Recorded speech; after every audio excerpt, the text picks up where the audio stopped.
Well, hello. It has been a long break, but the well-awaited returnal is finally here for the PlayStation tournaments. Today, we've got our EU Invitational, followed by our NA Invitational later on today. But glad to have you with us here for the broadcast as we're getting ready for the EU Best of 3 Grand Final. Yeah, it's been quite a long time. I believe you made it out in your tweet that it was a 3-month break since we've been here. I believe our last matchup was back in November, the Open Series tournament we did for both EU and NA, similar to this one, but all the stakes are on the line here tonight. We'll take a quick look at the format here for this invitational matchup to see what exactly these players have been going through for the past couple of hours, supposedly. We've had single elimination bracket, top four is what we'll be discussing today. I guess just the top two, since the first two games were not able to be broadcast due to some technical difficulties. The semifinals matches were all in best of one, but our final that we'll be covering is in a best of three. Still the same 5 versus 5 TDM bomb that everyone is well familiar with. And I believe those settings are still closer to rank compared to normal competitive settings. Yeah, especially with the rounds and the way that you do play out there, it's a little bit shorter than a normal comp match. Here's our prizing. There's a big ticket winnings to be gotten here. First place goes home with $1,000, which is really something worth fighting for. And of course, already having two of our teams being eliminated, with Virgistan and Lee taking the early exit. They'll be going home with $200. And we'll take a look at that bracket as well to see who is actually up for our finals best of 3 matchup. Team Auslander versus Like Effect, similar to the French player, given the fact that this is a French team going up against the main German roster. Team Auslander, we've been covering them for quite some time. I think every single EU Open Series we've done, if not a closed series, they have made it to at the very least top 4, and if not, have won several different events here for these PlayStation tournaments. Yeah, and I love the fact that we've got Like Effect being kind of honored here by the French squad. Of course, Like Effect currently doing very well for himself at the 6th Invitational on Team BDS. Such a great thing to see. And I think one of the good components here that I'm liking about the Like Effect roster is they've got consistency. We've seen them stay with a solid roster. You know, in a lot of these competitions, they go back and forth. Different players come in. That's kind of the nature of a kind of a pub tournament like this. But no, not really the case for them. They've stayed consistent.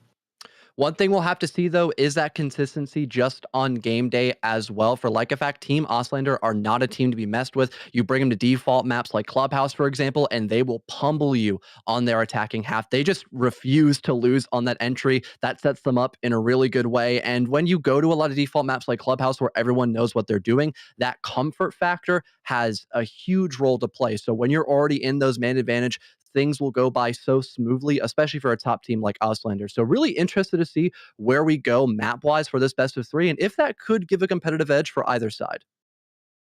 Yeah, I feel like we've had some diversity so far. I went back and I checked the earlier results. We've had a skyscraper and we've had a villa between the semifinals rosters so far. So fingers crossed that we're staying away from the more typical maps like, you know, Clubhouse or Cafe or something like that. Personally, I'm kind of hoping that we do end up for Border, which is a map that's been played religiously at the 6th Invitational and one that's always exciting to watch the console teams play on. Yeah, I think we have had Border a handful of times in the EU region. NA tried staying away from it as much as they physically could. Oregon seems to still be a pretty big favorite, but it appears that we've got chipped in that it's actually going to be Chalet for map number 1. A bit of an interesting pick, at least for console. I don't think we've ever seen Chalet actually in play for us, Reese. I don't know, John. I'm trolling through the memories here. I think it Yeah. might have been played at least once. I have a distinct memory. I think it was an EU game, but I'm not sure. We don't have all the data to tell you that one. Chalet can be a map where I think you get a lot of good tests, you know, for these console teams, because you got to be coordinated, especially with some extensions that you're going to need to clear. The console teams, they don't really scrim too often, and so you need to be dialed in. The chemistry has got to be right if you want to get that taken care of. We should have the rosters to get you introduced to the players. However, as we have been kind of building up the storylines of some of these returning characters that we've had so far in our events.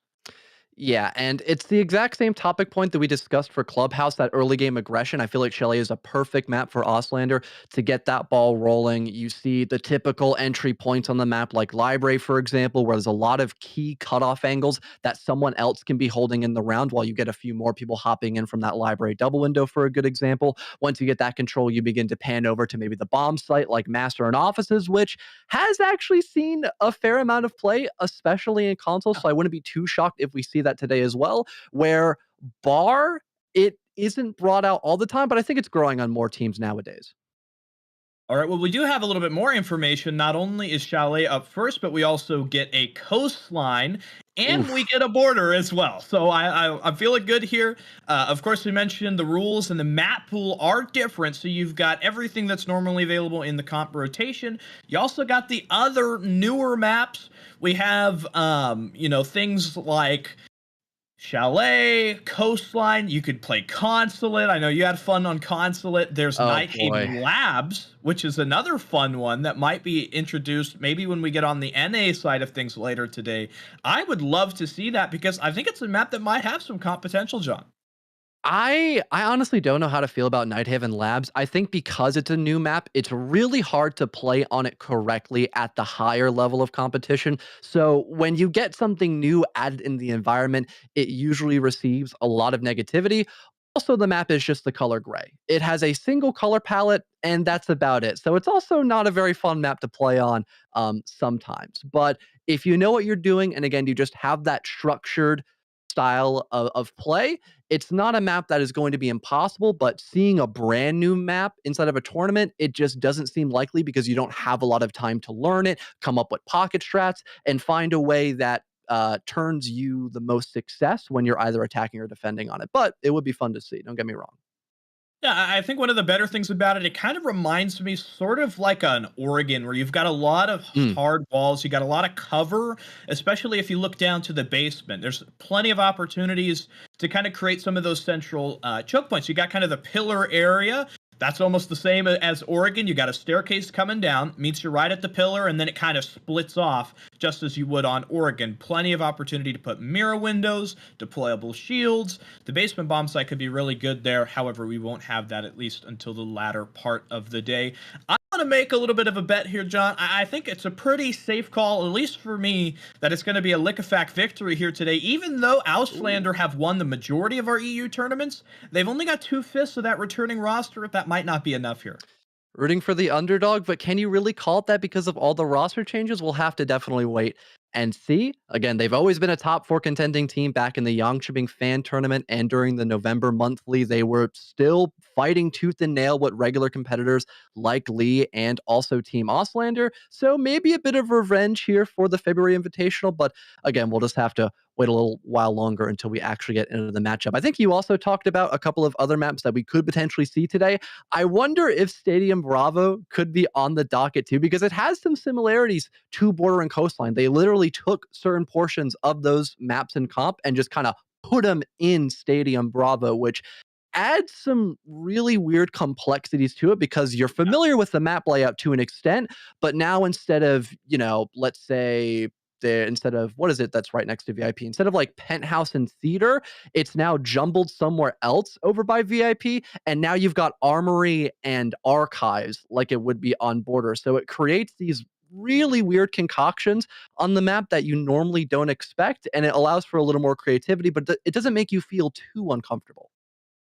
Yeah, I mean, the muscle memory kind of takes you up cool vibe stairs. All of a sudden, you're in Yeah. office on border. It's a kind of a weird Yeah. one to work out there. However, as much as I feel like a lot of people that I've played with in ranked say they don't like the map, I don't particularly have too much of a problem with it. It's two comp maps, at least two previous comp maps if you're counting Coastline there.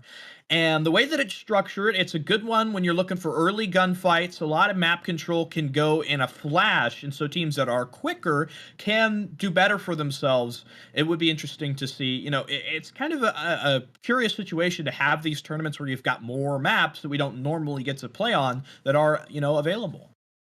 Say, and just a quick refresher as well. I believe it's any map that is in ranked you can play for the Yeah. format, which is why you, on the rare occasion, get to see Consulate in play. I think it was was it Glue Glue Glue, and I don't remember their opponents that they are playing on, but that was back in the September tournament I did with Ollie. That was a bit of a barn burner. We went back into overtime despite it being a 4 versus 5 at one Right. point, and we got to see the whole 9 yards. We saw Capitao, Capcan, every single bomb site was being in play, except for Archives Tellers, funny enough. I think CEO was still a favorite at that time. Maybe if we see Consulate, that could change, but besides that, I haven't seen Consulate actually picked out, if not at least played up to. Usually it can be that decider map for most teams if they do want to actually select it, but it does seem to be growing a bit old nowadays with people actually enjoying it in play. Yeah, I think just kind of the psychology behind the way that the map ban process works. The Mhm. teams, if they're gonna go for a funkier map, it's gonna be one that's at least been comp previously, just because there's so many bans that you've got available that you could just wipe out, the majority of the weirder maps that you would get there. And if you've been a player on one of these teams who's been around in a long time, who's maybe been playing, since back in the Go 4 days, you might remember and feel nostalgic about something like a Consulate or a Coastline and want to go there. Maybe feel that you've got the upper hand. And of course, being that these are ranked rule sets, it's a little bit different. You have to have more explosivity. Say, do you have a top 3, map selection when you go stack up in ranked where you just know you're gonna be winning some free elo? Well, let me pull up the map pool real quick for you, and I can give you kind of my favorites. I have terrible luck on border. I always lose it. I'm not really sure what the problem is there, but Cafe Dostoevsky definitely a no for me. Ooh, I like yeah. Oregon. I feel like I'm just a good Oregon player. I'm from Oregon in the United States, so I get that little extra boost. Villa is a map that I really feel comfortable on. It's one where the rotations are real simple and there's not much that you can do that really complicates it. Teams don't play much extensions, at least down in my elo and Diamond 2, so I don't have to worry about that too much. Um, I'd say Coastline is a good one there. For the other maps that are in the ranked pool, I'm just looking at some of the weirder ones. Favela definitely despise playing on that map. Hereford Base I don't think is available any No, longer. not anymore. Canal is there too, which is kind of a strange one. Outback, the new rework, I am kind of partial to. I haven't really played it enough to say, that I'm definitely for it against it though. I'd have to say a dark horse pick for me is definitely Skyscraper because teams still try to, or at least people in ranked will still try to like avoid going to that map, so they refuse to learn it. So you can get a really good advantage if you just know where to set up properly on Skyscraper. So that's one of my personal favorites. I'd also probably agree that like Villa is always a solid one. Same thing goes for like Oregon and like Club, just all default maps that we know by heart at this point. Coastline, I'm never gonna let go of. Like, when they got rid of it in comp, it made sense, but it still broke my heart. I love Coastline so much. It's such a simple map. You get in the building, you try to get a kill and just see what happens from there. Never gets old. And then I guess to wrap things out, I don't really know what a third favorite map selection of mine would be besides maybe just going over the default picks like Villa. I'd have to probably say, definitely not Canal. Yeah, probably something like Club or Villa for sure. Yeah, I mean, good maps, ones that we've played for a long time. I think one of the more interesting things that's been happening recently is the fact that it feels like we haven't gotten an entirely new map for Yeah. competitive that's come in. We've had, murmurs about Emerald Vale and, as we mentioned, for Nighthaven Labs, but, Emerald Vale is a rework, some say, of the way that Bartlett University played. And I think a lot of other people have drawn parallels between Nighthaven Labs and Tower, and maybe some Canal is in there too.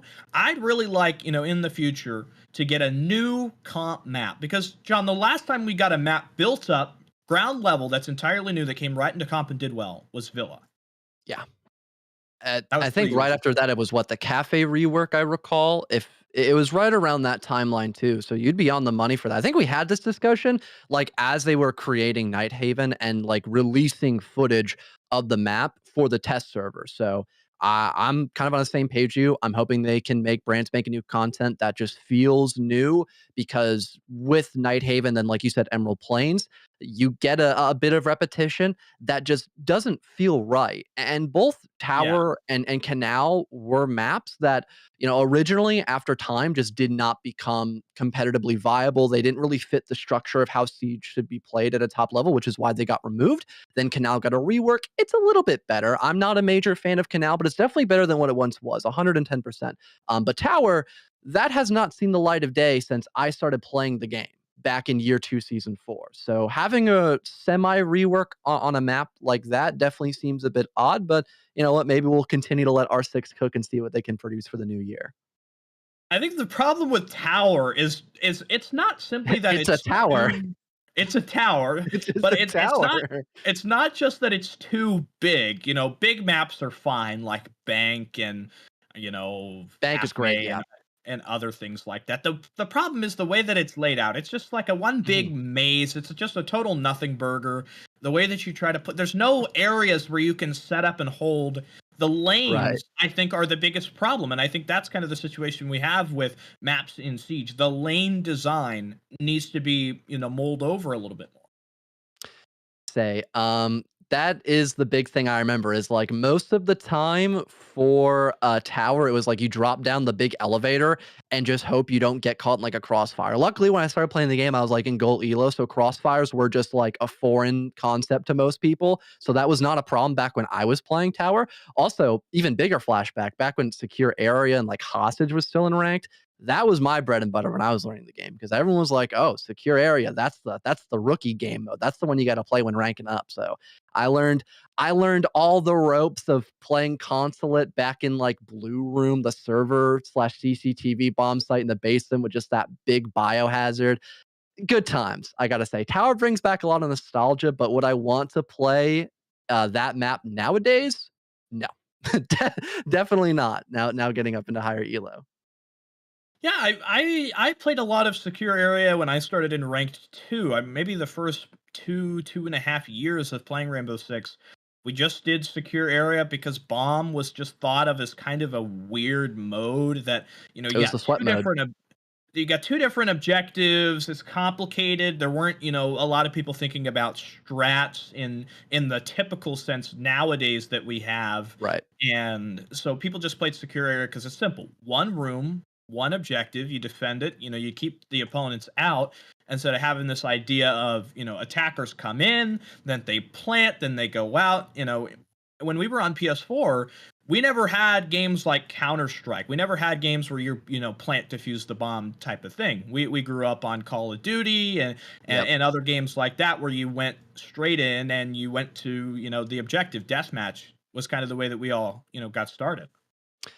Same thing somewhat applies to me. When I took my major stint off of playing COD, I was big into Overwatch, and that game obviously it's sort of objective based, but there are a lot more objective modes in Overwatch that are similar to Secure Area. So it just like you said, it felt a lot more natural. Unless you were on COD and you played a lot of SND, then Bomb definitely made more sense. But I still feel like the bigger aspect of Secure Area was if you had the team that were significantly better at gunning or getting into the objective fast and kind of throwing your opponents off guard, that's what won you the round most of the time. So just also is good for learning the game because now you understand the mechanics at a much faster rate because you've got to get in, you got to take gunfights, and that's kind of end of story compared to where you could maybe be a bit more creative and go for something that's a little more objective based that doesn't necessarily force you to go in for gunfights.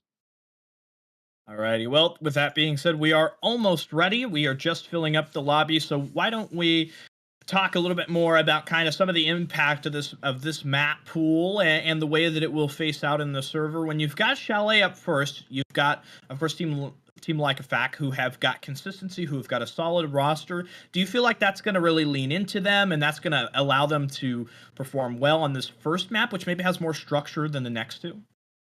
I I would probably say so. Again, consistency is a big thing in R6 period. If you're substituting a lot of players, that might not be a horrendous thing if Auslander is comfortable just playing with them in general. But that same stopping power you're used to, that might be where things turn into a bigger concern with Auslander, where like a fact they are off the bat probably firing on all cylinders. So for a map like Chalet, where it's very kill oriented or just how you are setting up for kills, again, I mentioned cutoffs briefly. There are loads of angles you can hold outside and not initially be in the line of fire, not be in a major threat, but still look for a kill to start leaning that man advantage towards your team rather than your opponents. So if not everyone is prepared for those kind of cutoff angles, if no one's prepared to take those gunfights, then Auslander could be in some serious trouble, or the coin could potentially be flipped around on its head to see Lycofac actually in that disadvantage. We'll have to wait and actually see, though. One of the bigger issues that we've seen so far for rosters in these competitions is when you've got the shorter maps, it's easy for one team to get a lot of momentum and then just fly through the series. I mean, think about the Mhm. amount of times where we've gone to 3 maps. As far as my memory goes, and I've done some research here, it's been the NA September event that you've done. That was the Yep. only one that went to 3 maps. A lot of times you get a roster, it might be close on the first map. We definitely see a lot of overtime, but then you get to that second one, and as a console player, you maybe don't have a lot of experience in how to be able to recover, take a breather, and go ahead and step back. We've got our rosters now, so we'll introduce you, of course, to Team Lycofac. John, why don't you tell us a little bit about this roster and who they are? So we've got Ilias, Jamil, Nixo, Gremmy, and Medi. I remember some of these people pretty vividly from the last series we actually did. I believe it was all still the full five that we have right here as well. You were talking about that just earlier, Reese. So once again, they've always been a top 4 team standing in these open tournaments, but they have been thwarted in the past. This has really been their big shot. But again, going up against Auslander, that is going to be a serious opponent to be dealing with, despite them having a couple of roster changes, like we mentioned earlier. And I think we've got some funny name changes that we could discuss later in the game, but we'll talk about the roster that we have on screen right now, Reese. Yeah, so we've got Scott, we've got Kapari, Venom, Sad Betchy, and Swift. It's those 2 bottom names, Betchy and Swift, who are our returning players, actually taking 2 victories so far, winning both the Jönköping Major Fan Cup finals that we had back in November, as well as the EU Invitational that did go down in that one as well. So with the stage being set, it'll be an exciting one for sure. I wanted to mention as well there for Lycofac, the roster there, Three Fist French, Benelux team, 4 out of 5 returning players. They managed to take home the victory in the EU Squad Series final, which was an event that we did back in October, and they've been kind of changing the name up a lot. So if you've seen a roster called Flash and McQueen, if you've seen a team called Polo, that's Lycofac. That's the same roster there. Starting out with the operator bands, you've got Lycofac on the offensive side starting blue, and Auslander are defending. The Montaigne band immediately pops out. This is a bit of a favorite by them, if I recall correctly. He was also taken off the board back on Clubhouse when they played a couple of months ago, and an ace is being eliminated for Lycofac as well. I don't know if that's a specific target ban for anyone on Auslander, or if they just want to limit what hard breach can be available for their opponents and just overall. Either way, their bans are a little unorthodox, now introducing the mute as well, but they're not bad bans whatsoever. The Monty has been a problem for some teams. I've seen it where you've got kind of a player that's just really good on shields for some reason. A little bit more difficult, I think, to coordinate kind of the burn element to get rid of a shield operator. So you see the Clash gone away with as well. Clash on Chalet, I mean, you've got a couple opportunities. I wouldn't necessarily think that you're going to be doing much with her on something like Dining. Blue extension from a Bar Games defense doesn't really fit the bill either. This looks like a ban, to me, John, that would come out on something like Oregon, not really Chalet. Well, seems like Bar and Gaming first up on the board for Team Auslander. Their lineup looks pretty normal, I'd say. You've got a main roamer of Oryx that's being wielded by Venom, so you can maybe have someone start out over on the Master Office side of the map, maybe stop anyone from getting a solar overtake for that extension up above, and you've got plenty of utility to actually have that extension kind of thrive. You've got the frost mats in case no one's checking properly. If they're more focused on being gun up, they might just get injured and not be in the fight for all too much longer. ADSs and Aruni gates to help keep some of those deployable shields alive if there are any put on that top top floor, and also the Kona stations, which can help not only your main roamers from playing on the top floor a little bit longer in case they get flushed out by a grenade, but also if you can fall off the roam, receive some Kona stations that are in the bomb site, get healed up, that also adds the higher probability that you can take multiple gunfights. Alrighty, so we'll see what happens as both rosters go ahead and get to work. I'm liking the involvement of Flores and Lion here. The ability not only to lock players down with the EE1D, but also to have the Flores, the Roteros, a backup source of soft destruction that you can send in here. Doesn't require as much burn. There's no operators to counter that in the way of a Mute or a Mozzie on the Outlander side. So they're going to have to be gun up. That can be distracting for your top blue player. Hey, well, you've got one person playing over by the main double door. That's being Medi, just trying to spot out, see if anyone's caught in a bad rotation. Now springing himself up to this top balcony, just holding off some of those key cutoff angles, maybe getting some control over by Master to help their case player of Jamil get in the building and have this back wall opened up. That way, the offense can properly start deploying out the utility, like those stun grenades, like those pocket EMPs and grenades, to remove that position of the top shield by blue stairs, but also Gremmy, playing over by library balcony, can help assist by maybe forcing someone over by library just completely off that top floor and to get another attack point on that previously mentioned position of top blue. Ilias already charging in, control of piano. You can see the blood spattered on the wall that came from the frost earlier. Still that defender lurking up above here. Ilias Zero, we'll see by his posture. Is he aware of it? Will drop down for the drone. Could be a big opportunity. I don't think the Iana is aware of this. The Frost still out on the lurk. It might have actually been her shooting at the Iana. I'm not sure what that engagement, that exchange was. Swift could be a major power factor coming forward here because this is, you know, almost a guaranteed double kill. So the shield now removed, Ilias can begin to push forward, destroying some of that information as well. And it seems like for now, like if I have control of that top floor, that can maybe allow Gremmy to get into the building, start working some vertical with that skeleton key, and allowing some sort of opening to be found. Kapari realizes how important that vertical can be. He tries to shut it down, but is swiftly denied of that, and he's now dead on blue. Swift is still waiting for some opportunity. Venom for the hop out, immediately traded, though he did get rid of the buck. That's a power gadget to eliminate there. I'm not really sure what's going on with Swift. He's still trying for this lurk. It's read out completely, though, by Medi. Too much, too late. The Frost was too passive with her play there in the late game, and it's giving over a big league advantage right now to Lycofact. They've got a 4-on-2. This shouldn't be too challenging to get down in the objective. Plenty of time left as well. 20 seconds on the board, several stun grenades to push back the defenders. It's only a matter of time, and there's that rally call, but Ilias caught in a frost mat. Nixo drops the hatch and thankfully wins that gunfight, leaving now just Stink, who's over in the opposing side by Scott. You've got Scott solo in HP, and finally, he's put out of his misery with Lycofact. A beautiful execute to close out round one. Tough watch there for Betchy. Could not bring down the recoil on the 416 to get rid of that player falling through the hatch. Outlander a little bit discombobulated. They're not very well connected with the mid-round. Players off on their lonesome, kind of doing random things. A jump out felt really strange at that period of time from West Main. Didn't accomplish too much. They already had control. They already had really been just dominating the player top blue.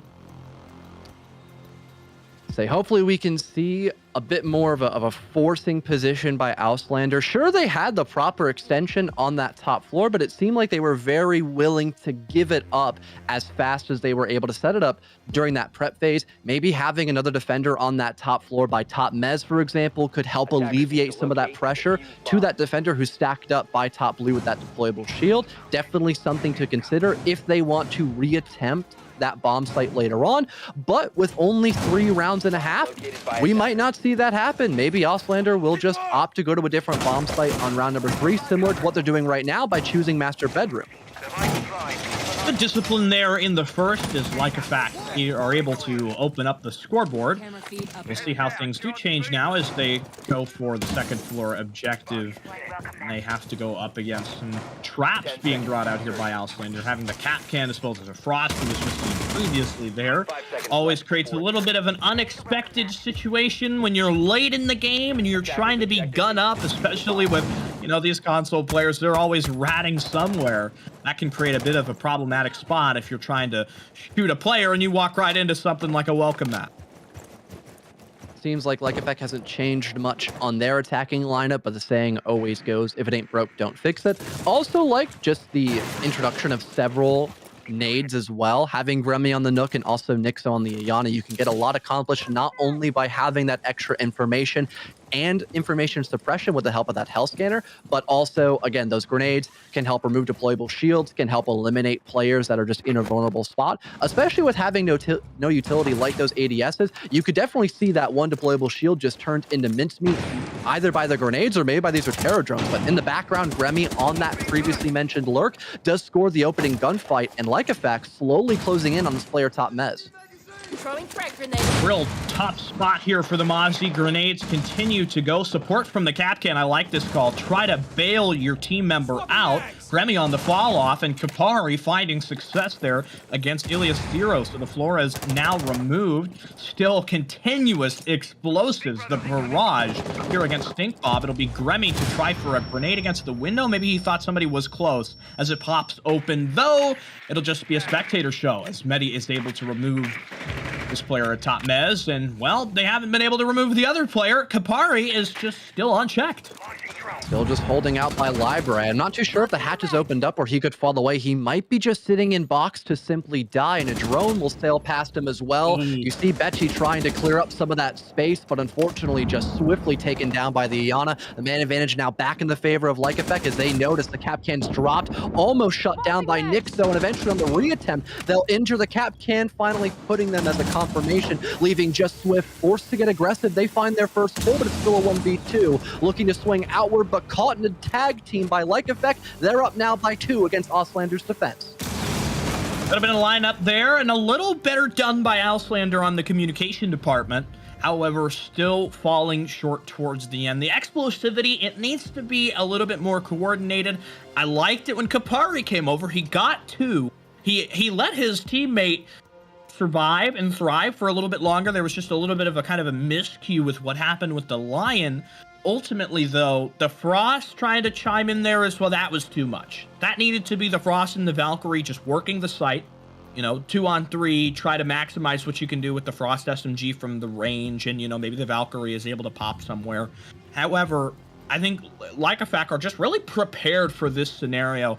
Love that game sense on the rotation, knowing this player, he's going to go below. Let's get in there. We got the pre-fire. You saw how it was done, and they made quick work of that. Like a Fact have done so well in the transitional space. Never looks like they're facing a brick wall. I could imagine for Like Effect as well, the reason why they ended up banning the mute is so they could bring so many info ops that are usually hard countered by the mute, or at least just annoyed by having a mute on the board. You've got the Iana, the Geminis can get countered by them. You've got the Rotero drones, which is probably the biggest elephant in the room, can be such a useful operator to burn through ADSs and destroy shields with both the explosive Roteros and the secondary stuns that he can bring out. You also have the Lion, which can get countered by the mute most of the time. So really, every operator here is going to have more impact simply just off the operator bans that were put out by Like Effect, and it really has gone a long way for them, as info is a really big make or break for them when they locate where these defenders are, so they can begin to close in on them and confirm that kill. You know what, John? I feel like there's a certain operator, really, you know, aside from the mute or the Mozzie, that can be helpful with, you know, an over-esteemed drone economy. Do you know what operator I'm talking about? I can't quite think of it off the top of my head, to be honest. Starts with an S. I'll give you that hint. Solus? Solus. Yeah, there it is. There the fact it is. we're not seeing a Solus, a little bit strange here from Auslander, an operator who has seen such a dramatic rise immediately into the meta by anyone's description. And when you're facing so much dronage, that's just an easy cop-out. So maybe that P90 just kicked a little too much on console. Might just not be a personal favorite here. Still having plenty of valuable operators, though, like that. Unfortunately, not like that Mozzie. Scott instantly dead by Grummy. A second opening kill now found for the Nook, and Ilias off screen as well catches the Valkyrie too. Your two main roamers already gone. What a beautiful start for Like Effect. Unfortunately, they lose Ilias as Swift will rotate down by Dining Room, but they're still up a player. Finally, something of a response. We'll have to see maybe if Auslander can inch their way into another kill, make this an equal scenario. Have really not been doing too hot in terms of getting the conversion. The refrag game is tough when you've got players that are in some of these outward positions. A fantastic grenade up from Nick Zolaski, however, only doing a tiny amount of damage onto Am Swift. Must have been a metal rafter in the way there, preventing that one. Say, at least he has destroyed most of those bandit batteries. Swift still has two in his back pocket, but I don't think he's able to trick the wall in time. He attempts it, but is now caught in the worst position possible. God. Jamil snipes him down. A second one almost collected for the Thermite, as there is nothing to stop this potential of a plant. Puzzling decision from the bandit, putting the rest of his team between a rock and a hard place. Venom not having a lot of HP to be able to fight this off. He is totally read out. Jamil is having a freak show this round. It'll be an attempted rotation from the Jaeger, quickly put to bed. Like a flawless hat. They're coming into this one with a head full of steam. Already map point here for the French team, as their attacks were perfect. Always having a lurk operator somewhere across the map to stop any roamers trying to reposition and stop the main point of attack that Like Effect were going for. That was Gremmy securing two separate opening gunfight wins against Auslander. And after that, they just continue with that forward momentum. The roamers are gone. Let's get the main wall opened up. Let's gather info. Let's get a new player to rotate by Bathroom as well to have another avenue of attack in this round. I mean, it was textbook Siege. And Auslander were not able to bounce back quickly enough to stop Like Effect. Also, to be fair for Master, it's also a really tricky site to defend once you lose those main roamers over by Mez and Library. So once those positions were given up and there was still about a minute 30 or more to spare for Like Effect, it kind of began to ring the dinner bell for Like Effect that they wanted to get into the bomb site sooner than planned. Hard to stop them. They've been a train with no breaks so far in this first matchup. Of course, reminding you, we have Coastline next and a prospective border that's maybe looking a little bit less likely now here. He mentioned, John, you know, the fact that these series, they very rarely ever go to the decider. And this one is looking like nothing much more than another textbook example of that. Couple of impact nades being used here by many just to get some vertical in case Auslander want to go in for a back take over towards the big garage and also trench. From the lineup, though, that Auslander are bringing, I'm not too certain how they want to approach this one. Maybe they want to go in for more of a direct take, getting that double wall opened up by Snowmobile Garage, and maybe just trying to keep things simple, getting alert player over by Blue Stairs as well. But there is still an option where they could, of course, try to go down from trench and get some of those walls opened up as well. But usually you'd want to bring something like a Habana if you were to go for that. All right, well, we'll see. Auslander, have they got the coordination? Sad Betchy on the drone in, trying to see what might be extended here. I like that impact grenade they did earlier. Can really help if you're facing a full garage take just to be on that vert. You know, a lot of times your hard breacher might go down that pathway later after you've opened up the north-facing wall here, used a bridge at cover in that area we call laundry. Got a player out and above there that might be able to come down on the late flank. This looks like maybe something of a direct take, though. Nick Zolaski taking a big hurt as he poked out through that one, and the Wamai now down to an inch of HP. This one maybe boding well for the Thatcher and Team Auslander. Luckily, you've got those Kona stations, though, so Gremmy and Nixo begin to replenish some of that lost HP, and EMP is deployed, though. The back wall can get opened up, but that shield, still a big issue here for the offensive side. If they cannot remove that, it could be very troublesome to get into the building.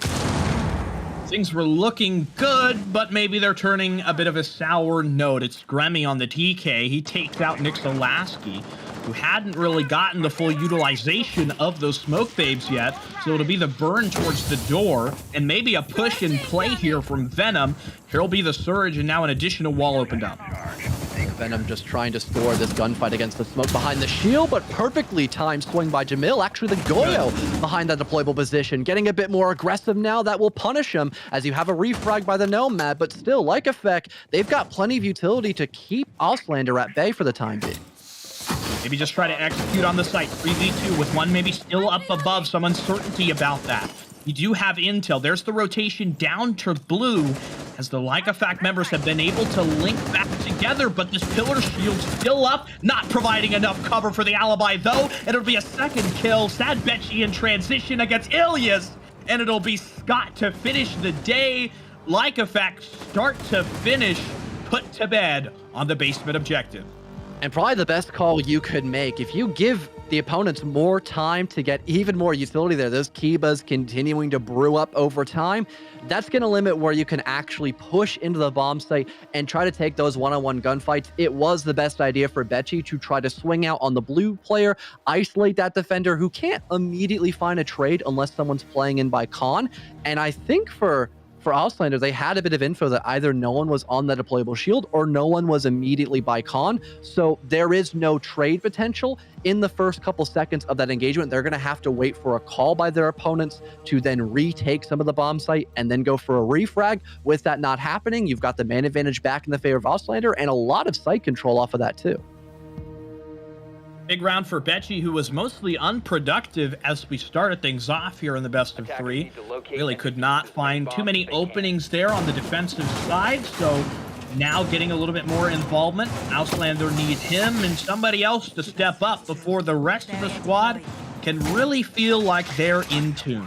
It'll be the defense to go back down to the basement site. They choose to repeat here, maybe seeing something that went wrong, didn't get a whole lot of value out of their roam, and they were kind of a little over-aggressive with some of the early plays to Wamai. I honestly liked what he did with that swing, but maybe just the confidence got to him a little bit there. With so many defenders taken low on HP, you have the Thunderbird, though, that's always helpful. 5 seconds to insertion. Big difference here for Like Effect on their composition. It doesn't seem like they want to be as focused on their anchor. Sure, they've got plenty of operators that can assist that. You still have the Smoke, Cade, and Azami, but also having Jamil on the Mozzie, little things like that can also make sure you're not putting all your eggs into one basket. You have someone a little more aggressive on that round. Not only that, but you also have Ilias playing on the middle floor, so maybe someone could swing by West Main in case it's another direct take from that Trent's position. But it seems like Auslander are concerned about that potential threat, especially with the hatch already opened up during the prep phase. So they're going to try to at least clear a little bit on this top and middle floor just to guarantee there are no roamers that they have to deal with. Auslander stepping in, top floor secure, nothing up here to hold against them. Or maybe there is something up here. There's Jamil, who just got totally undroned. Walked into some coverage, though, so not an all-out loss. You've gotten the Thatcher, though. Mozzie for Thatcher, that's one that I'm going to take every single time, John. Luckily, though, there are no ADSs or magnets, so a well-placed grenade could actually save the round and still have a wall or two opened up for the Thermite, but that's if Auslander can keep Venom alive. If there's still any aggression left here for Like Effect and they end up spotting out the Ayana at a bad time, maybe that can keep these walls from being opened up. Or if they even know where the K-Claws have been placed, they could be up above for all we know. That's always a problem. The Cade I think Claws they are. kind of hide. Yeah, they'll see the rotation there. Maybe Venom stepping up, but A bomb has been located. I don't see any explosives. I've seen people just get so tired of looking for that Cade Claw, they just blow up the dining room table with a gun stick or something like that, just to eliminate the possibility that it is hiding inside here. But we've had an Auslander rotation. Snow wall open, one player pressuring down main, nobody out on that northern side. And honestly, I think maybe an opportunity for Kapari to just step right in. Another big pickup found by Betchy, another one added by Steve, and there's your final kill, a double kill out of the Nomad. Auslander with a total change of pace, maybe just an attacking sided chalet here. Could be it. It is one of the more attacker-favored maps as a whole, and I'm really shocked that none of the Kiba barriers, none of those C4s or Toxic Babes really slowed down Auslander. I don't think any C4s or Toxic Babes were even deployed, and Kiba-wise, there was just a single or inflatable piece of gadgetry over by the connector wall, or at least the connector doorway looking at the snowmobile wall, pardon. And that didn't really seem to be much of a deterrent for Auslander as their lurk down by Trench, since they ended up going for more of a main snowmobile take. That ended up being enough to throw a wrench into the machine of Like Effect's defense, and they were just thwarted. Simply put it, despite having a pretty decent start on their defensive roam, eliminating one of the more important operators of that Thatcher, Auslander still hold on just by simply winning their gunfights. And you know how we do it on console. Sometimes it's just the gunfights that you need, and other subjects that go out the window. Hey, it's what I mentioned earlier. Deathmatch in Rainbow Six Siege, you know? Kind of how things do tend to pair out. We'll see if it will be Like Effect to put a stop here against the momentum of Auslander, or otherwise we're going to be going into an overtime. I really like the fact that we've seen Auslander, though, turn the coin, really get the afterburners going. The coordination has been better for them. The timing has been much better for them, especially for somebody like Scott, who has had a lot of those moments where he just gets a good cut. He's there at the right time to provide some serious impact. Like Effect now going for Master as well. Wasn't really a bomb site that favored Auslander not so long ago on their defensive half, losing it both times against Like Effect, especially since they were the ones to score such a easy entry, not having anyone to trade since those roamers were just so far away from the bomb site. Maybe this time around it could be Auslander securing those opening gunfights in their favor as Venom's being droned up the basement heading towards the west main stairs. Still nothing to spot out just yet, though, as everyone seems to be pretty much nestled up on that top floor. No one roaming too heavy over by that basement, but there is someone close to dining. But again, they've got fall-off options, so it's not going to be an immediate confrontation just yet. They really want to confirm where this Oryx can be to fall back. Well, hopefully he doesn't fall back through the hatch, because he would fall right into the waiting's arms of Venom, who was lurking down there. Some vertical being teased by one up above. Looks like that's the Oryx hiding up there on the top floor. He goes to peek it. Timing could be wonderful here by Venom. Grenade goes up, and that's Gremmy eliminated. A big kill here. Auslander continue to lead in the opening category. It'll be Ilias Zero who is found in transition as well. Still one more defender. He won't be getting in, though. An air jab sent forward. Flank watch, making sure no one can get that trade by a potential sneaky flank during the late round. 1:30 to go as well for Auslander. This is the perfect storm for them, really, as they just barge up the trophy staircase, leading into slower so they can get this back wall opened up and potentially execute with that man advantage. There's the Mozzie, though. Nixo smoked by the LA-85, and Auslander are now up by 3. Absolutely done dirty there. Jamil is down. His gas will at least live on to sort of stop up the rest of the pressure. The Jaeger's position totally read out, and this should be a done deal. It's Sad Betchy with the pistol, and it'll be an equal half among the two. 3 attacks on the first side, and Auslander 3 offenses of their own to put us into OT. And it really seems like the drone economy just continues to be top-notch for both Like Effect and Auslander on their attacking side, and it's just been a dry spell on the defense. There have been no successful ways of slowing down both Like Effect and Auslander when they're on their respective attacking half. Maybe just that alone could give the advantage to the side now being on the offense. That Like Effect, that could be the final nail in the coffin for Auslander, simply put it, unless they find a way to slow down these initial entries. I don't know. It's not really looking likely. I think we could be in for one of those games where it's just offense wins every single time. And if we're going to have that go into effect here, it'd be Like Effect who would take it. They get the double offense inside of overtime, so it'll be Auslander who really have a lot of pressure on them to see what happens on this defensive round. I mean, big picture here, John, you know, aside from maybe the drone economy, which I feel like we've gone over pretty much so far, what else is missing to put that defense over the edge? I'd have to say probably trade potential. We haven't really seen that for the defense all too often. You could probably go back to round number 5, where Jamil had another defender upstairs with him, but they were quickly shut down as well. So we haven't really seen defenders properly joined up together to make sure if someone dies on the entry, they can find a refrag. So now it isn't, immediate progress being made for the offense. Now they have to reinvent the wheel and figure out, okay, do we want someone to try to take out this roamer who just shut down our Nook, or do we just give up that part of the map and just continue with plan A as if nothing happened?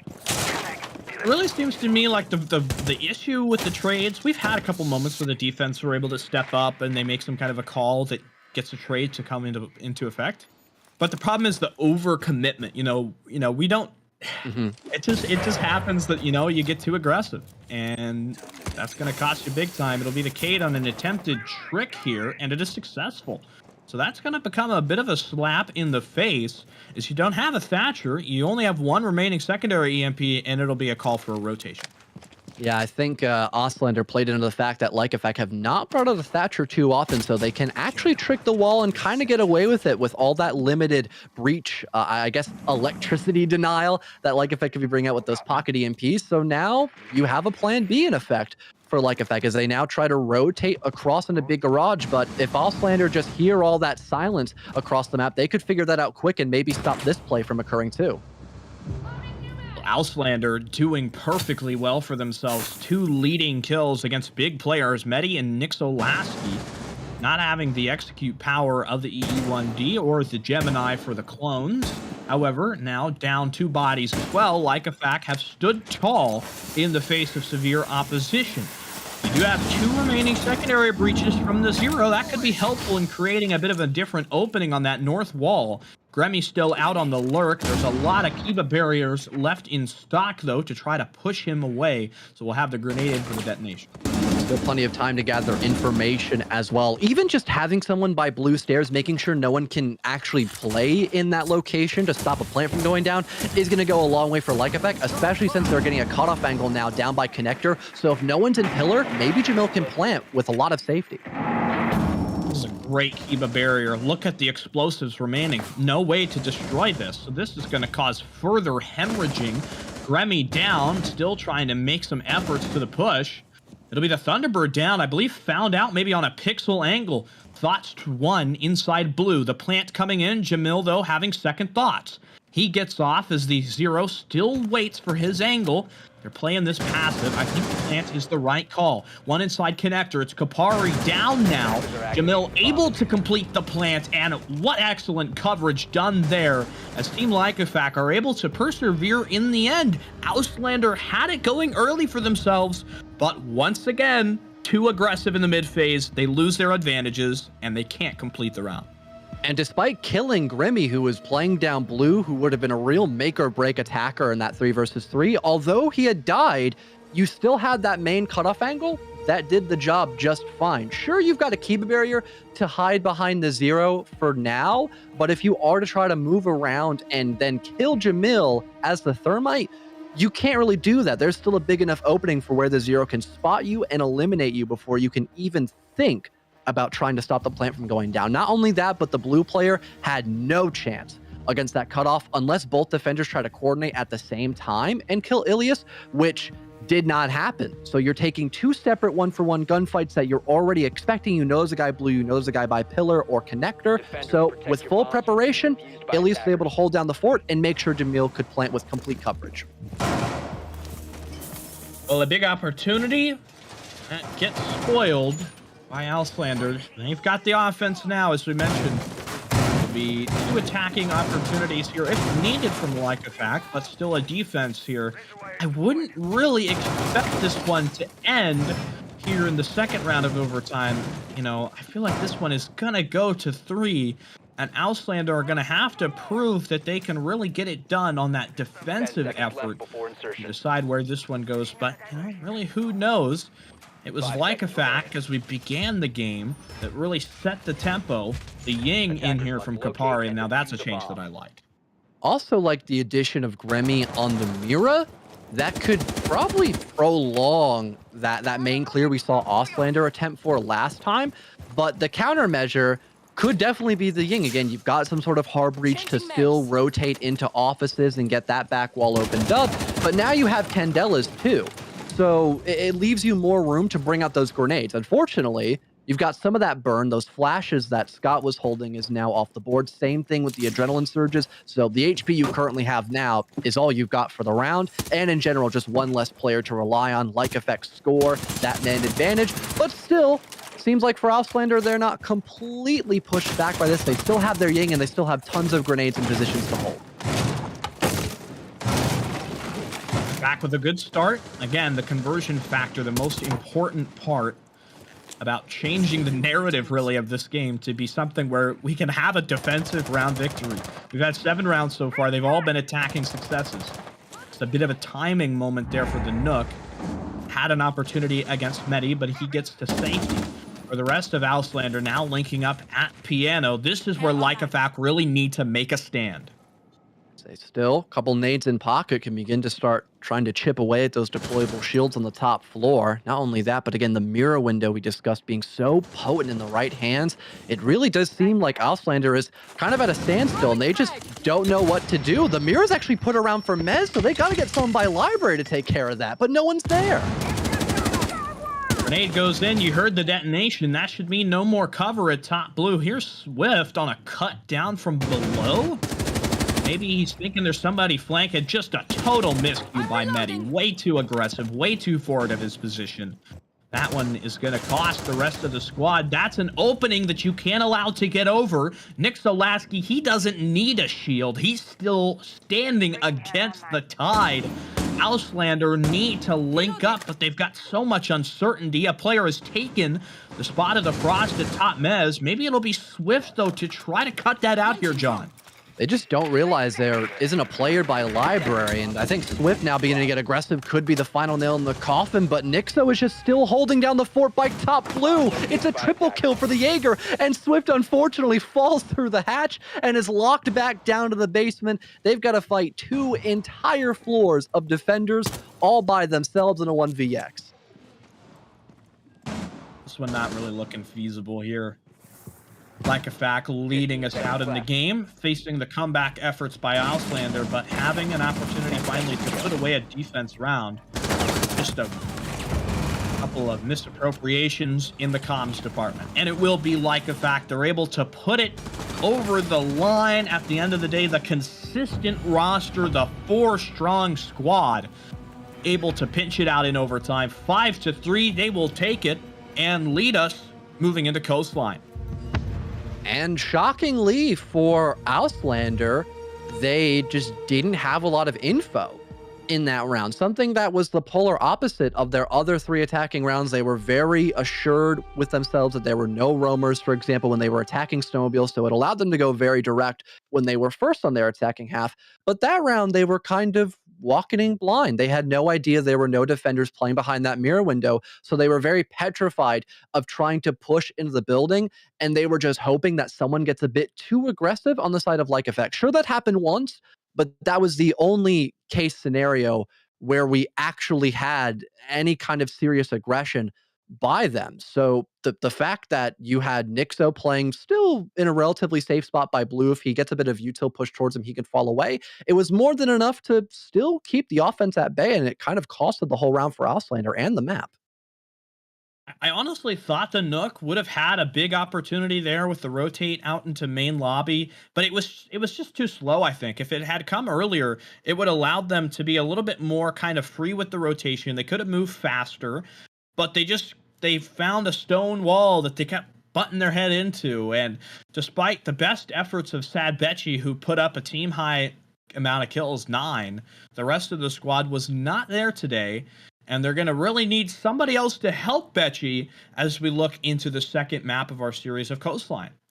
Yeah, pretty kill-focused map, I'd say Coastline is. That was one of the bigger reasons why it got removed from the comp pool. Not because people just don't like playing on a TDM-centric map. It's because a lot of the bomb sites aren't necessarily viable for the defense compared to other maps. So you are solely focusing on winning gunfights. That is the bigger issue. There is no major room for methodical play on most bomb sites. It has to be whoever can secure that entry more consistently. And I'd say for at least just going off of map number 1, that has to go in the ballpark of Lycofak for sure. Even on rounds where they lost, they were still winning the entry. Sometimes that can be enough.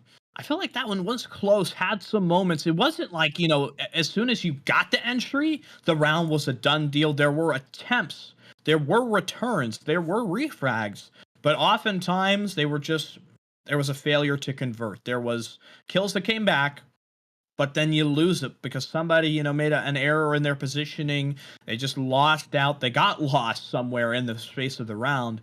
And that kind of positioning error has got to be corrected on Coastline, where one step you're in cover, you make a shuffle to your left and you're exposed.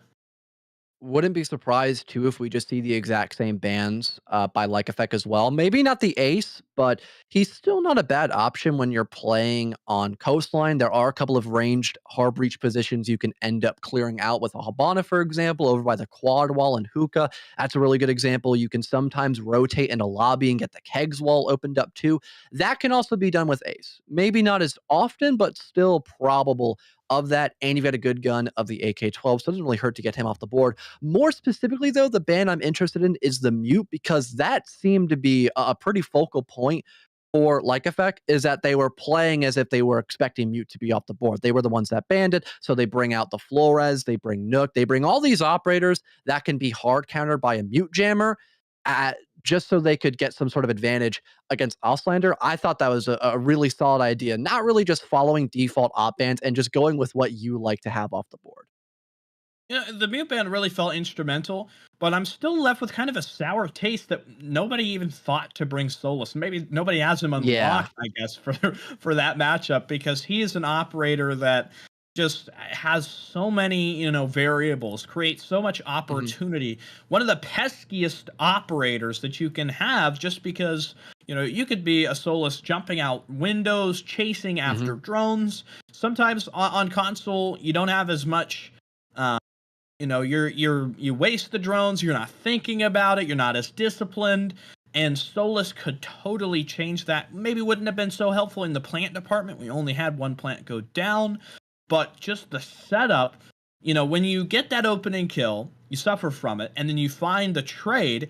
If you remove the drone economy, the opponents, we always say this, John, if you're in a 3-on-3, the defense at equal have an advantage because the offense have to come in and they have to make a stand, they have to make their presence known. However, with the drones, if you got, full intel on the rest of the defense, that negates that. Exactly. So having less drones on the board is going to go a long way for your defense, especially since that hasn't been the half that has suited either Ostlander or Like Effect. And we mentioned it several times that the drone economy was top notch, especially with the fact that Mute was off the board. Sure, you had a Mozzie available most rounds, and you still had a lot of roamers that can just simply shoot drones if they're a bit overextended. But again, the whole purpose of Solus is to be that main drone slash info hunter. So you could have cut that drone economy in half without really even moving a muscle, so to speak. So having more rounds similar to the eighth one, where with your lack of info, you are punished. If we see more of that as Souls can be in play, then we might see more defensive round wins. But if not, you're going to have these really small maps like Coastline where someone just gets in the building with a drone in front of them. They find a defender who's isolated, they kill them, and now they can start working vertical probably because kind of similar to Chalet on Coastline, a lot of that flooring is soft. And with Like Effect willing to bring out multiple nade operators, that could be another threat. We saw grenades being used properly by both Ostlander and Like Effect to break utility, if not get kills. Yeah, it's such a threatening prospect to have. Sometimes though, Mhm. Coastline, because it's so close in together, it's not always real easy. It's not an easy option, let's say, to go for that vert to get in below, because at a moment's notice, hatch is open, defenders dropping down courtyard, the reinforcements are there. It's not easy to make those isolations as an attacker because there's so many ways that you can be fluid and you can kind of move all around the map. That being said, it's an idea which is going to have to be, I think, mostly prompted by the defense. If you're just sitting there and you're anchoring on site, you're not utilizing the full potential. You're not getting to the maximum that you can have on a map like this.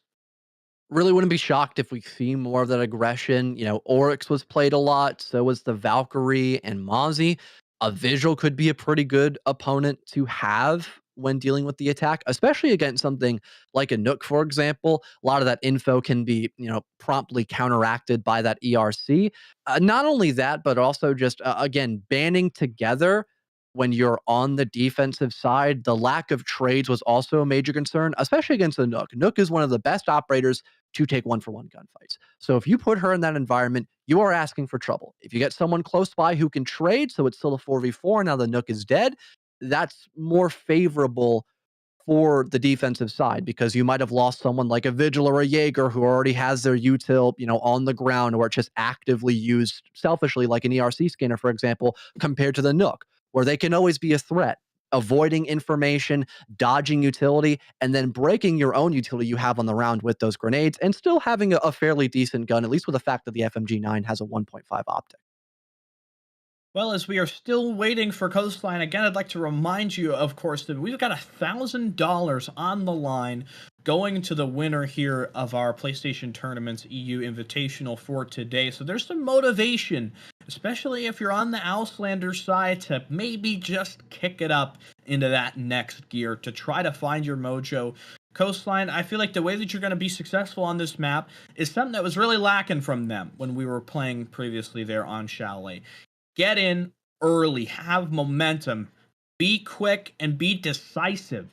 You can't be slow. You can't allow those mistakes to creep in because that's what really plagued them so far. We saw there was moments where they had that dog in them, where they made those plays to get Right. aggressive and get in there. However, they were oftentimes, tallied on to the end when it really wasn't needed. You need to be in the face of your opponent early in the fight and understand, though, when it's time to not do that because there's opportunities, there's moments for both.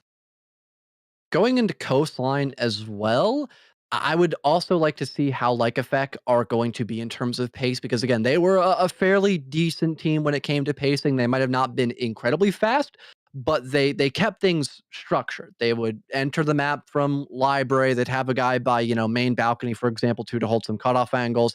At about a minute 30, they would get that cleared out. Not completely bad, especially when Master was played 2 out of the 3 rounds. So in an instant, you can get the site wall opened up and try to execute. Not only that, but they were actively setting up mini games for the defenders. You don't get to say that all too often where the attackers are the ones playing mini games with their opponents. It tends to be the other way around, but having someone always lurking, it really puts in that factor of do you have info as to where every attacker is? If not, that could be an issue. And it most certainly was on the attacking half for Like Effect going against the defenders of Auslander. That could easily be set up once again. There are a lot of good avenues you can have on Coastline to get someone to lurk in the round and not be too far away from the bomb site. For example, if you're doing a hookah direct and you get people by CV and also the hookah doorway by that balcony, you get someone to go by luggage, for example, or by the 90 hallway to stop anyone by vase. Just instances like that can be really easy to set up, especially when you've got good info, like we have seen from Like Effect back in Chalet. The info game was so instrumental, and it's something good to say, that we had not just gunfighting that was going on out in the server. We had the ability for everybody to kind of play coordinated and understand, the intel is really what makes the world go round. And when you've got that, good siege, good fortunes are going to be left there. However, you always have to be on the other side of that as well. When you're defending, you need to be able to shut it down. You need to be able to bring soulless for crying out loud, because when you don't, you're just really hurting yourselves. And so for Coastline, I feel like we're going to see a lot of hookah. But when you look at the other sites, kitchen, is there any room maybe for a penthouse, that tertiary site? What's your pick there? I'm not too sure about Penthouse. I think people on console still prefer it more than Blue and Pink Bar, but um, for Blue, I'd say it's probably a little bit easier to defend because you have the entire top floor to roam. Whereas for Penthouse, it can be a little bit outlandish to try and only extend into 90 hallway, for example. Maybe have like a light room or playing on that first floor. Maybe we honestly see something like a pulse or just any kind of info operator that can help establish some sort of C4 threat from playing underneath because we saw a lot of Mozzie and Valkyrie. So that can of course set up for plant denial by just simply playing off vertical and the help of that information with either the pest or black eye cams. But pulse you still see every once in a while on Coastline. Have I seen it recently? I don't think so, but he was still played pretty often, especially if bands like Valkyrie were put out on the board. One of the main info ops you tend to bring out for a map like Coastline or in general, because Valkyrie is a very strong op. All right, well, we are still waiting on Coastline here as we're prepared to get underway. So I guess we're going to have to talk about something else. John, do you want to talk about Operation Mousetrap? Ooh, that might lead into some complications. I'd have to say, was I a big fan of the infamous Mouser stack you'd have to go up against on console? Absolutely not. That was always a nightmare. That shook the mental of our 5 stack, and then we were like, the game's already lost. It just does not matter. But hey, maybe that will no longer be a threat for people back on console. Maybe I'll have to get myself back in foot forward on the console. I think oh my Yeah. god, when was the last time I played on console? Might have been like year 6. So I might need to get some rust off my boots or something.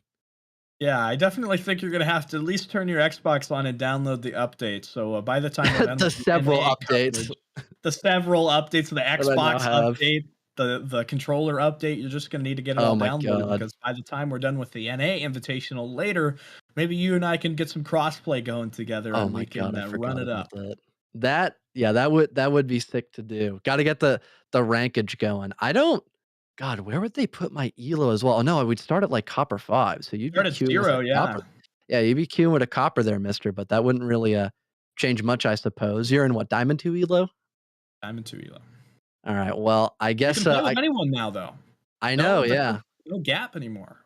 So I maybe queue boosting me a little bit. that might be the case since all my stats are gonna be, like, super old as well, so it'll be like, "Oh, this guy really is, like, low gold, maybe copper elo, so let's get this guy in with some poor lobbies." I don't know, that could be something to build up potentially. We're actively plotting against the console community to take all of your elo. This is what happens when you give us free time on broadcast. But hopefully those changes go into effect as well for console and nothing gets jury rigged to go around it because MNK has been a serious problem on console for a very long time. When I started playing the game, it wasn't really a big concept like back between like year 2 and 3. But after like years 4 and 5, people really began to see that there's nothing that really stops this, so we could just kind of do whatever we want, and that became a problem, especially in higher elo. If you're between like plat 1 and up at the time, which like that was I think the third highest rank still, because you had plat 1, then diamond, after that was champ. So if you were like in the upper echelon of ranked, 50-50 chance you're gonna go up against someone who's MNK. Yeah, I really was very frustrated by it for a long time. You know, you didn't have it every single game. It was one of those things where you say something, you die to something, and you kind of thinking, maybe that wasn't entirely legitimate. But I eventually just started to say you got to live with it. You can complain all you want, but for such a long period of time, there was no changes that were coming to it. So you just had to kind of get better in a sense. And Right. sometimes I think one of the good things about console and Siege in general is it's not all aim. There's positioning. There's reaction time, and sometimes you're just Yeah. able to get the leg up on your opponent and kill him in a way that's unorthodox and where you can level the playing field. I think Siege was the game that really like built into my memory just crosshair placement, because especially on console when it's a lot more challenging to aim with your joystick and like micro flick in time, you would like to set up where you're not going to have to move your joystick all too much to get a kill. So crosshair placement was like one of the first things moving off of console that was able to be relearned quickly from mouse and keyboard. So it's always nice to see that the little things like that can still go a long way with how you play the game. But god, doing like the dumbest stuff like going prone in like the final 20 seconds because you're like, they're not going to see me prone, they're not going to look all the way down, it's going to be horrible for them to go from head level all the way down to the feet part of the map, try to kill me. Doing little stuff like that, I always got like such joy from, especially when like it was the really heavy lion meta before they nerfed him into the ground. You would just go prone in like the final 20 seconds or something, and they just would not anticipate that. They would expect you to be like fully stood up, just standing still. So you would sometimes get a free kill on a line who didn't have any proper info and was just relying on those line scanners. But that reminds me of this one time on Shelly. We did a hilarious pocket strat. This was before Chalet even received a rework. So that's how you know it was a long time ago. It was probably Old during school. Operation Chimera. Did you ever do like the strats where you would purposely have someone move around during a line scan so you could get a free kill? I would just run around during the lion scan because Anyways, yeah, I just thought it was funny. I should have known better. That coming from you, that makes total sense. But what we would do is my old duo at the time, Tornado Cat LG. That's how you know this goes way back. Tornado Cat, which none of you know. He would hide in like I think it was like the closet room in wine cellar back in the time, like mini wine. I think most people called it then. He would hide in there, set up castle barricades, and just run around, baiting the lion into entering in a wine room, and I'd be sitting at the doorway just ready to kill him, and that would get us a kill at least half the time. It was hilarious that worked, and this was around in like plat elo, so it wasn't even like on silvers or something. We were just fooling people straight up. Well, you mentioning the prone strategy on Chalet also reminded me. I mentioned this when we were doing kind of more so the NA broadcast, but I used to play Mhm. comp back here on PS4. For as much comp as we Yeah. had when we had Go Fours and we had really a lot of scrims, and somebody would come up with a league every now and then. But anyway, I had one of my teammates for a long time whose name was Prone Stars. And as you put those two together, you can kind of figure out his play style. He like is much better than me, much better at the game. He got kind of known, I think he's still probably like number 200 champ or something right now. But he Mhm. goes prone all the time, and people get so frustrated. They know him for being prone on the ground, usually with smoke, and it's just something The that's hard to classic. predict. That's the classic pro op because if someone just goes in your face, you've got a shotgun, you just blow them away, and then on the rare occasion you can try to go for a longer angle. That SMG can still do the job just fine enough. So I remember when I played comp, we like only did scrims because I don't think we just didn't want to pay for like getting into a league back in the day. But I'm just saying we were undefeated in scrims. We had a 3-0 record, and we went up against the infamous NF team. I don't even know what the NF stood for, and they are a team that is long gone now, as this has been like No fear? years ago. But what was that? No fear? I don't think so. I think it stood for something else, but I do not recall. Anyways, though, Jockland, we were one of the best. Do not mess with the Jockland. That's all I have to Oh, say. I won't ever. I've got my respect. Yeah, Anyway, we've Malevolent got Gaming should know Coastline. better. We should know better.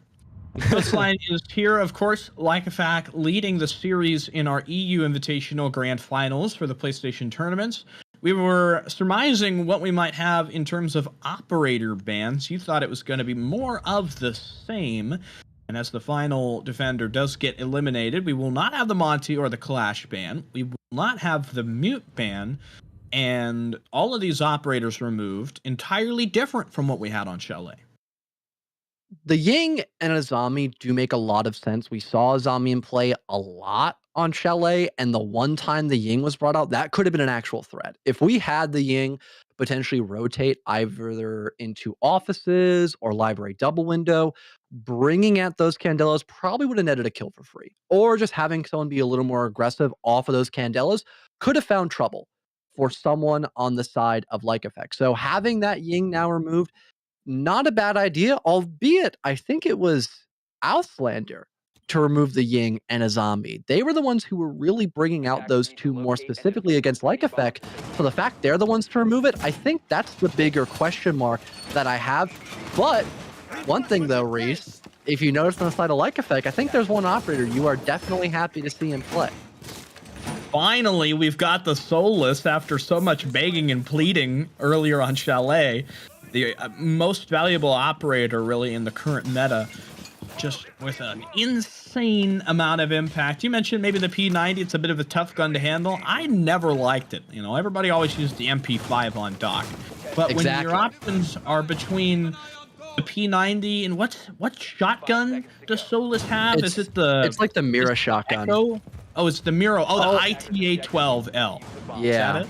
It's either the Mira shotgun or the shotgun you just talked about. I can't recall off the top of my head yet. It actually might be the Supernova. But honestly, with having the SMG-11, I feel like having a shotgun is not a horrible idea. Me first. Yeah, it really depends on the shotgun. Smoke has a great shotgun, and I'm currently looking. It is the Mira shotgun, which I'm going to be honest, really is not a good one. So maybe you'd be better off just the P90. Yeah, usually the only reason to run the shotgun is just vertical destruction. So if you're playing underneath, you can do that a bit easier. But when you have impacts, unless you're the one making rotations, you don't have to really sacrifice a primary weapon for soft destruction because you have impact grenades. So that's typically the main reason why you don't see a lot of the shotgun in play. But on the rare occasion it comes out. So far for Team Auslander, they're starting their clear more on the hookah side of the map. They have one person a bit closer to VIP, but that's just Capapari playing up above as the ace, which able to get that quad wall opened up. He spots the leg of one playing close by, and that's Nixo off the board. That same angle I talked about during the pre-show reveals itself in round one, and nets a freebie essentially for Auslander, especially on such an important operator as that smoke.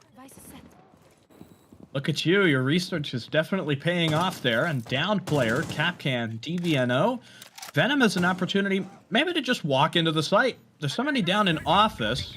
I'm thinking that's probably the Oryx with the way that he's sort of staring at the hatch. Here's Venom, and he's in for the cut against Medi. Another player maybe inside hookah, sure is. There's the Jaeger. In the meanwhile, though, it'll be Ilias Zero against the Oryx. Finding some success there. Still holding on, though. Things are getting a little bit awkward.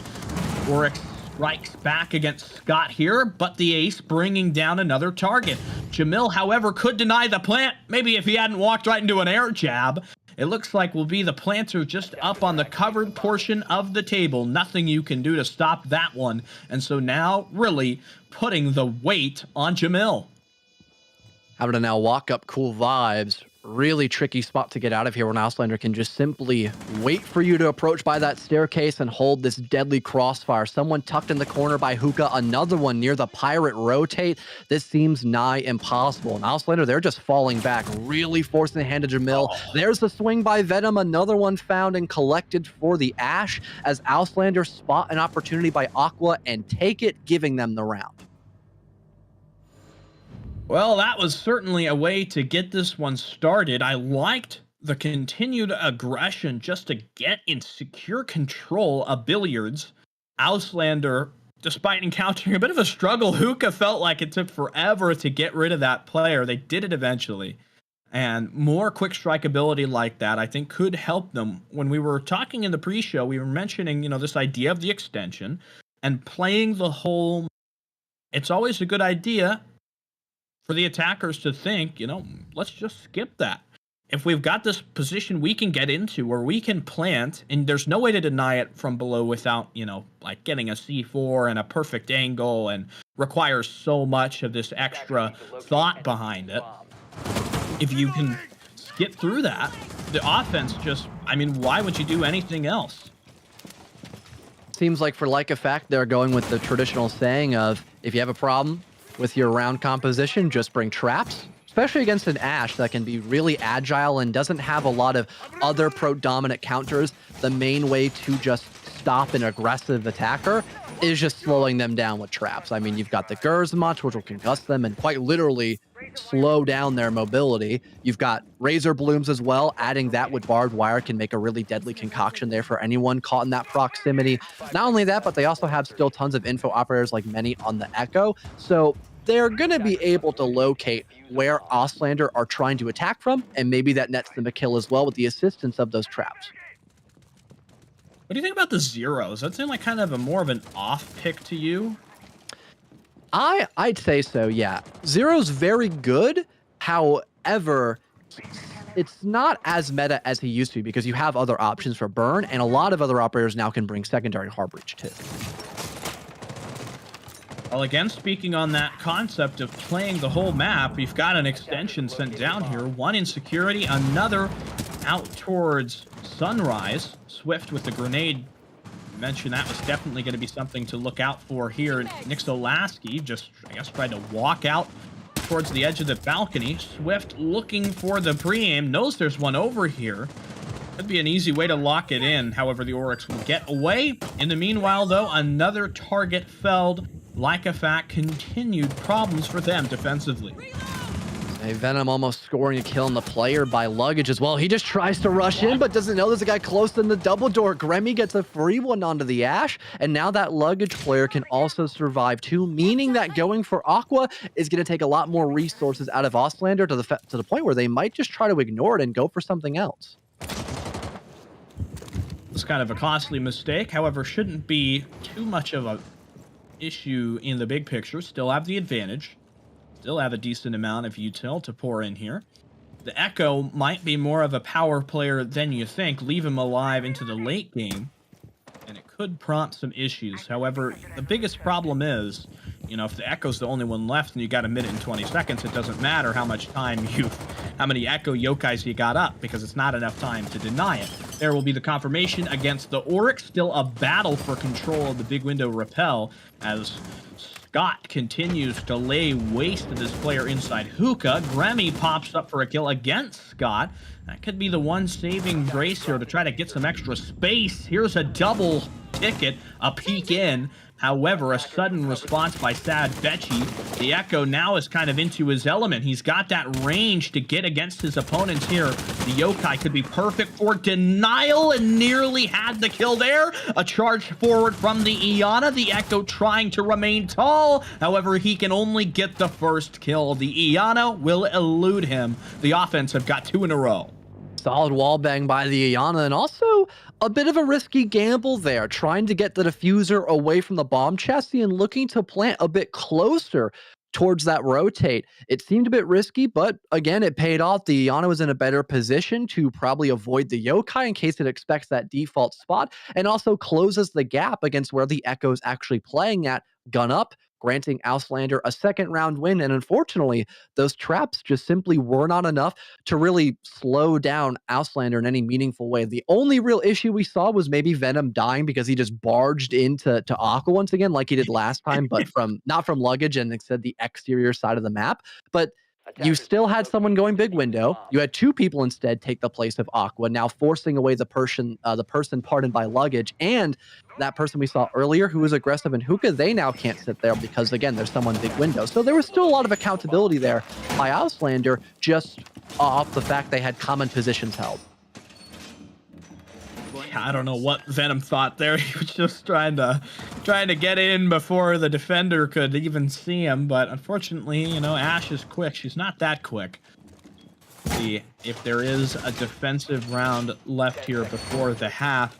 If you're keeping score at home, we have got, I think, 9 attack rounds to 1 defense round, which is really just kind of a weird stat line to have. But you know what? I guess it's console. I guess sometimes defending, it's just too hard. At Vigil, we talked about earlier as well, now in play for Jamil, hoping to mask some of that info that could be gathered up by Auslander. Once again, the drone economy has been pretty top-notch, and they're not walking in blind to a lot of situations, except for the small punch in the gut that was, of course, the Ash of Venom, who, after getting a little bit of damage done, ended up just sailing in. Unfortunately, though, it appears no one was aware that Gremmy was playing over by Sunrise Bar, so he's actually able to eliminate the previously mentioned Ash. Venom now forced onto camera duty, as there's still a bit of a bout to try to get control of lobby as well. From behind the bar, here's a refrag. Jamil, the Vigil, not able to really get too much value out of his gadgets. Nearly for Scott there, almost walks right into the traps. Here's one aggressive. There might be a cutoff for this Jaeger. Nope, didn't look like it was properly timed. No player able to put a stop to that just yet. Here's an aggressive confrontation out towards jungle. The Iana blown up and smoked out there by the Echo. It'll be a refrag. Betchy able to get some involvement here. So far, these 2 teams, neither one of them able to pull ahead in this tug of war. Still have Kapari to maybe get some of these walls opened up into kegs, and I think that's exactly what's going down, as they've got lobby control, but someone's up above playing in hookah, but a wall bang by Betchy, catching the tail end of that defender. Auslander, they've got a gateway into the bomb site, and no more flanks to deal with. That one was totally miscued. Medi tried for the little sit in the wall. Gremmy, jeez, needed every single bullet in the magazine. It's going to be hard to win this one. Needs to get around to cover, but it was Betchy who was well aware and read it perfectly for the cutoff. Auslander continue to put more rounds into that attacking column. And like a fact, with no response in sight for that first half.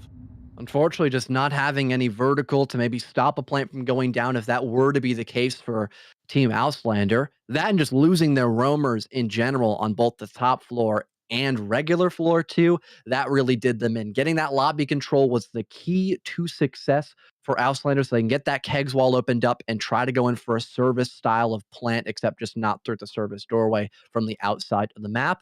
Once again, with like effect losing their main room on the top floor with just those two anchors, and with Remy now trapped in bathroom, he's got no real way of falling past the attackers without taking a gunfight that both of them were expecting. Match point now for Auslander as they get to go on their defense, but with the way these rounds have been going, it might be a bit more of a challenge than previously expected for Auslander to close out map 2. I mean, yeah, challenge really is an understatement. It's been just an attacking. Have we had one of these days so far when you and I have done PlayStation where we've had just a map or a series where just only one side can win? We've had close, a lot of 4-2 game ends where it's your first 2 rounds on the second half go quite well, and then you just get a bit of adaptation by your opponent and they end up winning. But that has been the closest. This might even be our first overtime. I think that one might be incorrect. I think we've seen overtime maybe once or twice beforehand, but overtime, still a rare appearance, to say the least. Yeah, and it's always interesting, you know, conducting these matches with a different format than we usually have, where you really have to be so snappy. The halves are half as long, so you've only got 3 rounds to play on each side instead of 6, which leaves little room for error, and you really have to you have to be ready to just change, you know, your game state to understand, you know, 3 rounds defense, hold them off. Now we're on the offense. Now we have to be really smart about the way that we're doing things and get some good, you know, IGL calls. Seems like the call is being made to get at least a little bit of pressure built up over by the VIP balcony, or at least the DJ balcony, as most call it. Elias0 looking over through the Hall of Fame doorway, just checking out to see if there's any utility he can destroy before heading his way into the building proper. There is someone close by the VIP doorway and someone not too far behind in the back hallway too, so maybe as Like Effect begin to try to push in through VIP and getting that wall opened up, they might be in for a huge surprise unless these drones can spot out both defenders. They're not going to really give this area up easily. It's been a decent amount of time waste so far. At first, they tried to remove the gadgetry on that wall with the SAM cams. That one didn't work, so now rotating and getting the Thatcher play here. Control secured, a nade kill, one of many we've had so far. Getting rid of a key player, Sad Betchy, removed. Control of Hall of Fame. Nobody left from inside of VIP. And, well, there's nobody below either. That's a real worrying sight, because how are you going to deny it as soon as they just pummel you back here inside theater? If only Elias0 knew that Venom was so low in HP. 2 of those Argus zaps could maybe down the Mira and just outright kill her. But again, that lack of info and HP disparity, that will keep Venom up for the time being, but there's still plenty of info as to where the Mira is playing at currently, and there's several defenders over by Theater. There could be a lot of map control to potentially hop at the bomb site, and if they can avoid those Mira windows, they might have a chance at winning this round. Absolutely filthy there from Jamil. He's able to put down the Mira, who swung too early, but a sudden response by the Roni and the UMP defenders not giving this one up. Now it's left to the 0. There's no way that he's going to make it in from this window. He's being pushed back, totally rebuffed. There's just not a chance that he's going to make this one here unless he gets these isolations with the next 20 seconds. You got a defender below. This one's just about over. No possession of the case. Doesn't even matter if he has 20 seconds left on the clock, because this isn't Tengu here. Elias0 able to charge forward as he's just trying to get out for towards 90. One top CV. The Mira window able to obfuscate this way forward. It'll be Elias0. Maybe thought he had a bit of intel, but not able to get it done. First defensive round found, and that's going to put us over. Coastline is done. As quick as we arrive to Coastline, we depart from the tropical areas of Spain, and we are shortly heading over into Border. An impressive showing by Auslander. And for the offensive side of Like Effect, I'm a little surprised that they didn't have any other operator try to get vertical down besides their Iana. Maybe getting a buck available on the board or just something to help deal with that pressure over by Theater. that could have really helped them towards the late round because one of the main reasons why they lost is they were just challenging a defender who was sitting behind a black mirror window.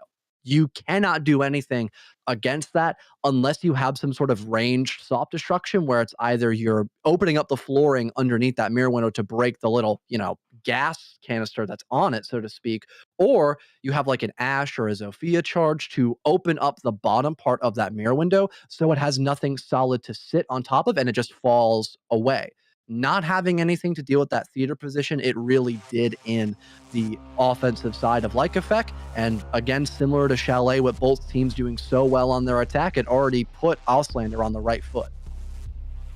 That would be an interesting round, I think, to go back and look at upon in the replay, because I struggle to understand how they lost so many bodies after successfully gaining control of VIP and eliminating the Mira 90. Those are your two win conditions. From there, all you need to do is open up the penthouse wall, get in for a plant, and make sure your main window player is not going to allow a C4 through.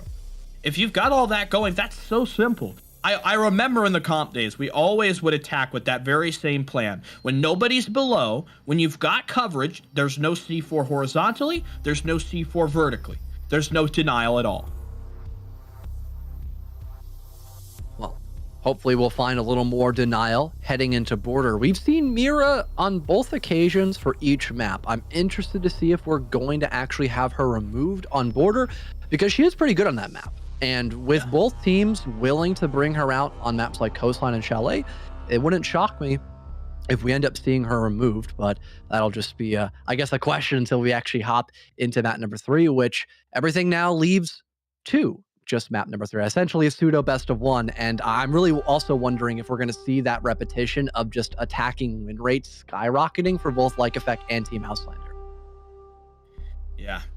Could be, Border is a map where I feel like you can get both sides going, very dependent on, which operators do end up getting removed there. So we'll have to see if that's going to be a map where we get a full marathon, or maybe it's just going to be a little short sprint. So far, Auslanders with a great recovery, I think, speaking to their abilities in previous tournaments for the reasons why they've been able to secure 2 victories in our PlayStation tournament series so far.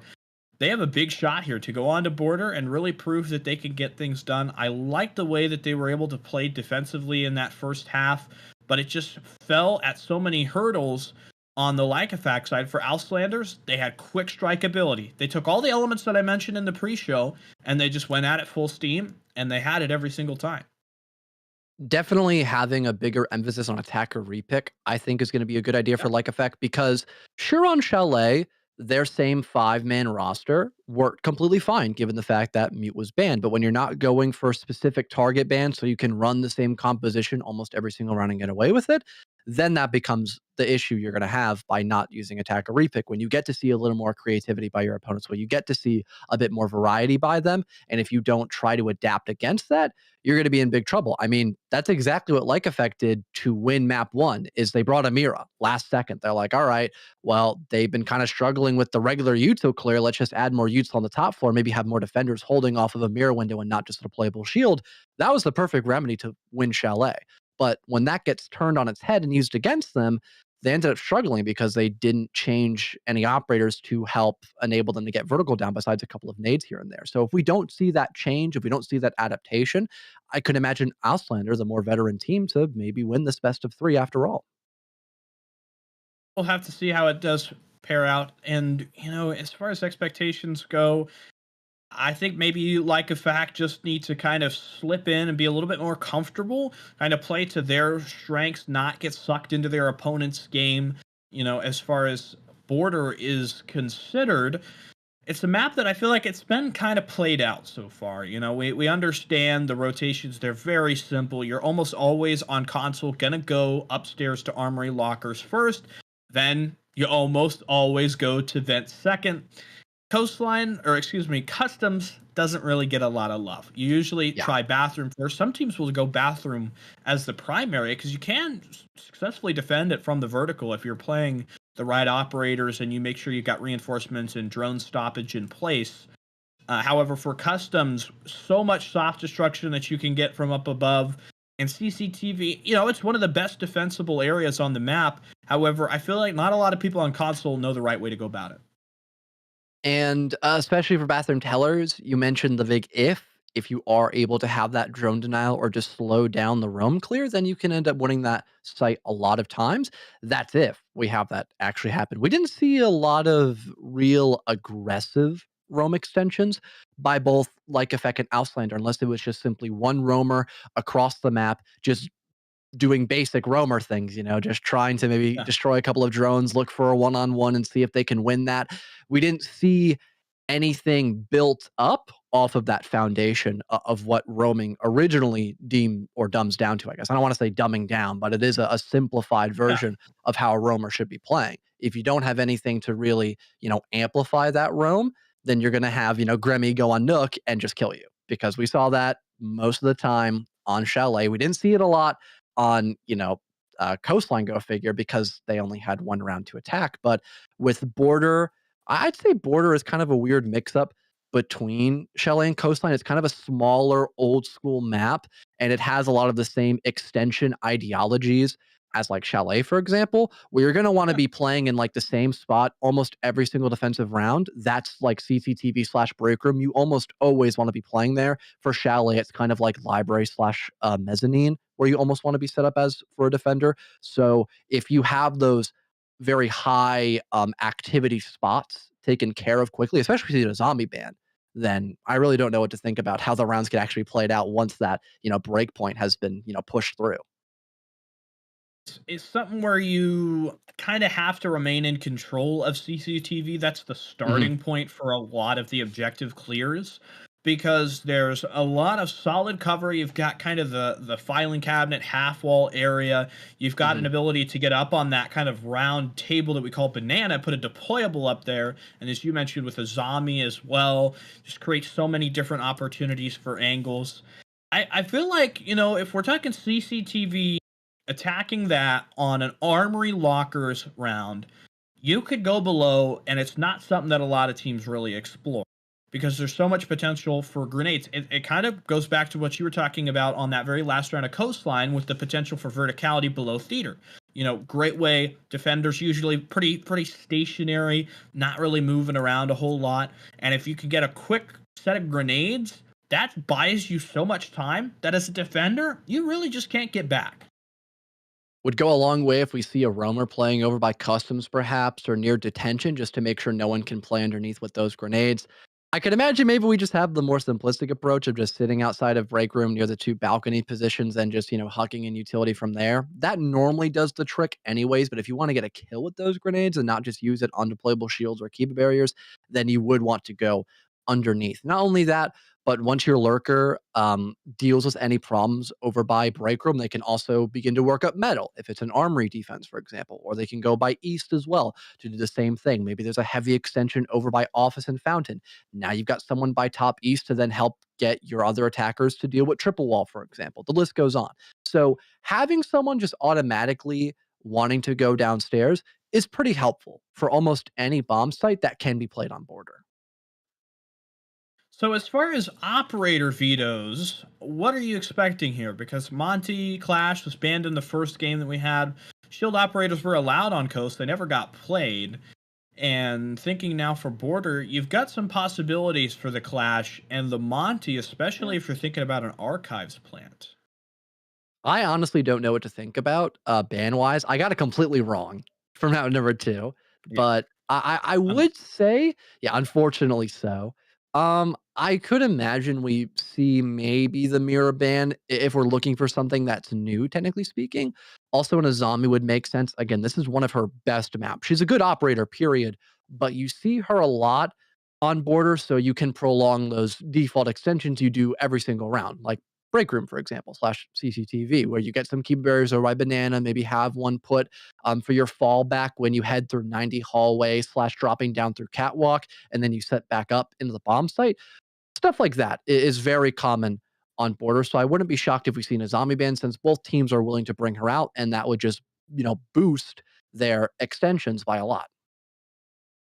Well, we mentioned so far in this series, kind of talking about some of the ideas of the players who have been leading the charge. And I want to go ahead and talk specifically about the Auslander side, because I feel like they've been kind of individuals, and especially Sad Betchy has put in a lot of effort. That last map was a major improvement, and I feel like they really need to try to convert that as we do prepare to get underway with Border, the deciding map here in our best of three series for the PlayStation Tournament's EU Invitational.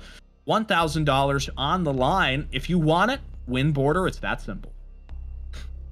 Always sounds that simple, but going into execution of it, at least the defensive side, that's been the more tricky subject for both Auslander and Like Effect. Starting out the operator bans just shortly, maybe more of a default setup could be had. Thatcher being off the board could be very impactful since both Like Effect and Auslander like to bring out the SAS operator, and he is pretty common on Border, but that will not be the case. Instead, an OSA is removed, but she is also very, very active in terms of being brought out for this map. Hard to really argue with an Osa. Ying removed there as well. Another one of the operators I believe we had carried over from the veto stage of Coastline. Defensively here for Border, Mira always an important one, and she does get eliminated there. So we'll see who's the last one. I wouldn't think to an operator like Cade, he might decide to remove the Azami, he might decide to remove Solus, or maybe Thunderbird could be an available option for you there as well. But with the Solus removed, now the drones become a bit more of a problem, John. I think we're probably ending up with another one of these attacker-sided games. A similar fate as Chalet, would not be too surprised. At least I got the Miravan right. That was the one that I was really honing in on. We saw her a lot in map 1 and 2, so having her eliminated on map 3 makes total sense. But also, with Azami managing to evade the ban phase, she will probably be picked a majority of these rounds that are played, especially for Armory and Archives. You've got both the Azami and a Castle.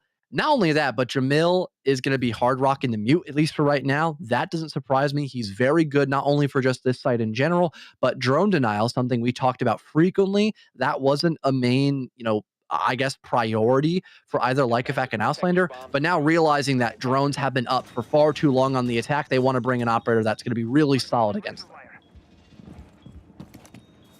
Nothing really doing too crazy on the offensive selections. I like the fact that you're going to lean into that Nomad. It's been a good operator. Sad Betchy has gone huge with the ARX so far.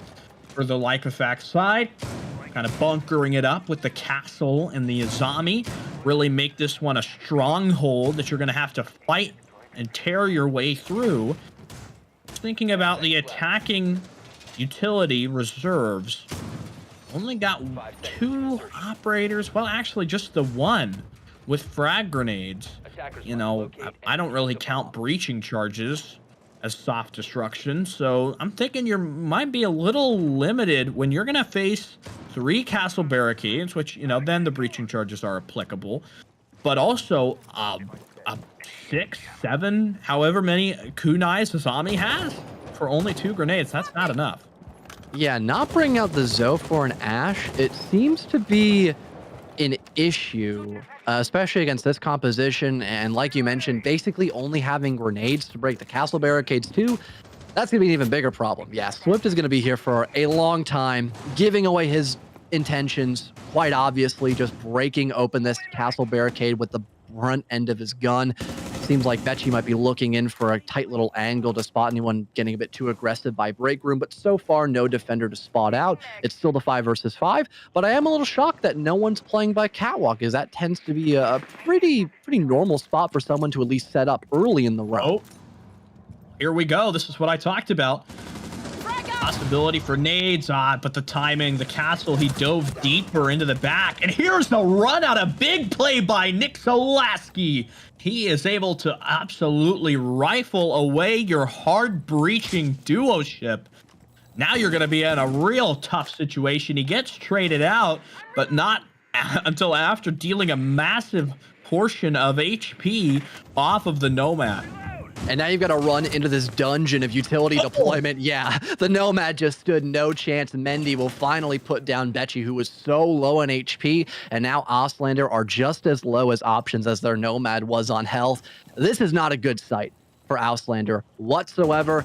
They've got to just brute force it and hope they can find enough isolated kills to maybe have this turn into a 2 versus 2. But with all this utility, it just does not seem likely. Oh, that was a bit of a strange maneuver there by Medi. Gives himself away. There was a C4 prepped by Jamil.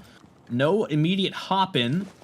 A nade over the top. No player really to be on the receiving end. It'll be flashes in by Scott, and he just gets swung. Jamil with a lot of confidence behind himself here. It's an opportunity for the isolation. I don't think they have the intel to know that the smoke hung around, though, and you can tell just by the pre-fire, this is the undoing of Venom, or maybe not. Jamil couldn't find the trigger. Couldn't pull it back. One player just on the opposite side of the wall. Venom dealing with one inside Fountain. He can't out-duel the power at range of that UMP. Starting out with a sore round for Auslander, just simply not having the right tools for the job. I talked about that being an issue for Like Effect, where if they do not utilize attack or repick, they are going to see some failures in their attacking rounds. And, well, it happened. Just the opposing team, it seems to be. Auslander just not having really any utility to break castle barricades or Kibas. It forces them into a really bad funnel, which leads them into a devastating run out by Nixa, which almost racked up a triple kill, but it had already done the job just fine of solidifying where Auslander are forced to play into the hand of Lycofac in essentially a, what was it, a 4 versus 2? It turned into quite quickly after that run out had occurred. So you never want to have that happen where you're just running in one by one in a 4 versus 2 where Like Effect can easily play the trade game with that high of a man advantage. So now for Auslander, I mean, it's just simple as this. You've got to bring out the attacker repick when you spot out something so obvious as a castle and a zombie getup. Yeah, it really doesn't get much easier than that. I'm struggling to find an excuse for why you would decide against it. This round will see an addition of more soft destruction. However, you remove the Iana, so one hand giveth, the other taketh away. And so instead of 2 grenades, now you've got 3 breaching rounds. You've got soft destruction from the perspective of the Buck, opening up walls, and breaches are available for IQ. Would she run them? Probably not. You're probably going to want claymores. Well, I guess they are going to choose the breaches, so that'll help you out a little bit. But I feel like the problem last round was, John, they couldn't get close enough to the castle to blow it up. So as a whole, this is still better for Auslander. Again, multiple breaching charges like you talked about. 2 Gone 6s. Both Scott and Swift can run them respectively. And secondary heart breach. So it is a little better, don't get me wrong. But again, I feel like doubling down, just give it a sledge. We've seen like no sledge today. And I guess we've seen no Medi on the board round number 2, because wow, that was a beautiful shot by Swift. Slowly getting rid of this top floor extension here by the defense. C4's tossed out by Gremmy, but all things considered, Auslander are still in the top, especially if they can get rid of Ilias Zero. This is a pretty good net clear overall. Maybe giving himself away, though. Oh, he doesn't able to get back to cover. Another headshot absolutely drained there by Swift. Top floor presence nearly reduced. There's still a defender kind of loose over there by Office. Not for much longer, though. This extension entirely drained away. Auslander with a phenomenal job of minimizing the impact of every single one of these players. And so it's left to Jamil. I mean, his only option right now is pretty much to just walk up the metal stairs and see if he can get as many kills as possible. There was a drone there. Is somebody on it? I don't think so. He's instead going to try for a wraparound right through the metal area, but he gets iced. Another pickup by Scott there. Auslander with a phenomenal recovery after a devastating loss in the first round. Yeah, great bounce back by them. Able to simply avoid a lot of the util that Like Effect was trying to bring out for that top floor. I don't even know where the Keepers or Castle Barricades were actually deployed on that round. It seemed like, for the most part, like I mentioned, Auslander were just simply able to avoid a lot of the mini games that Like Effect had, for example, on round number 1, and just get in the building to take, gritty gunfights. Simple as that. able to win some of those engagements, clear out the top floor. Now they've got total room to get the vertical down and eliminate any anchors that could still be on the site, and then probably get that plant down. Post plant, not even required for that round. And now Bathurst and Tellers will be in play for like effect, where they are running a drastic change between what we saw in both round 1 and 2 compared to now. I don't know. Can you believe, John, that we've gotten almost through our entire first EU broadcast and I haven't said scrappy or crafty or any one of those other buzzwords? It almost seems like you're not the real sticky. You by I'm not law, the real one. yeah, by law, you have to tell me if you are the real Sticula. So we need to find this out right now.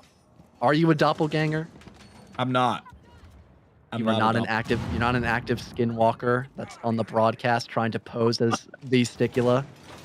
The I'm Resticula. not sure where that would really benefit a skinwalker, but anyway, interesting logic there. Either way, we're into the third and final round of our first half.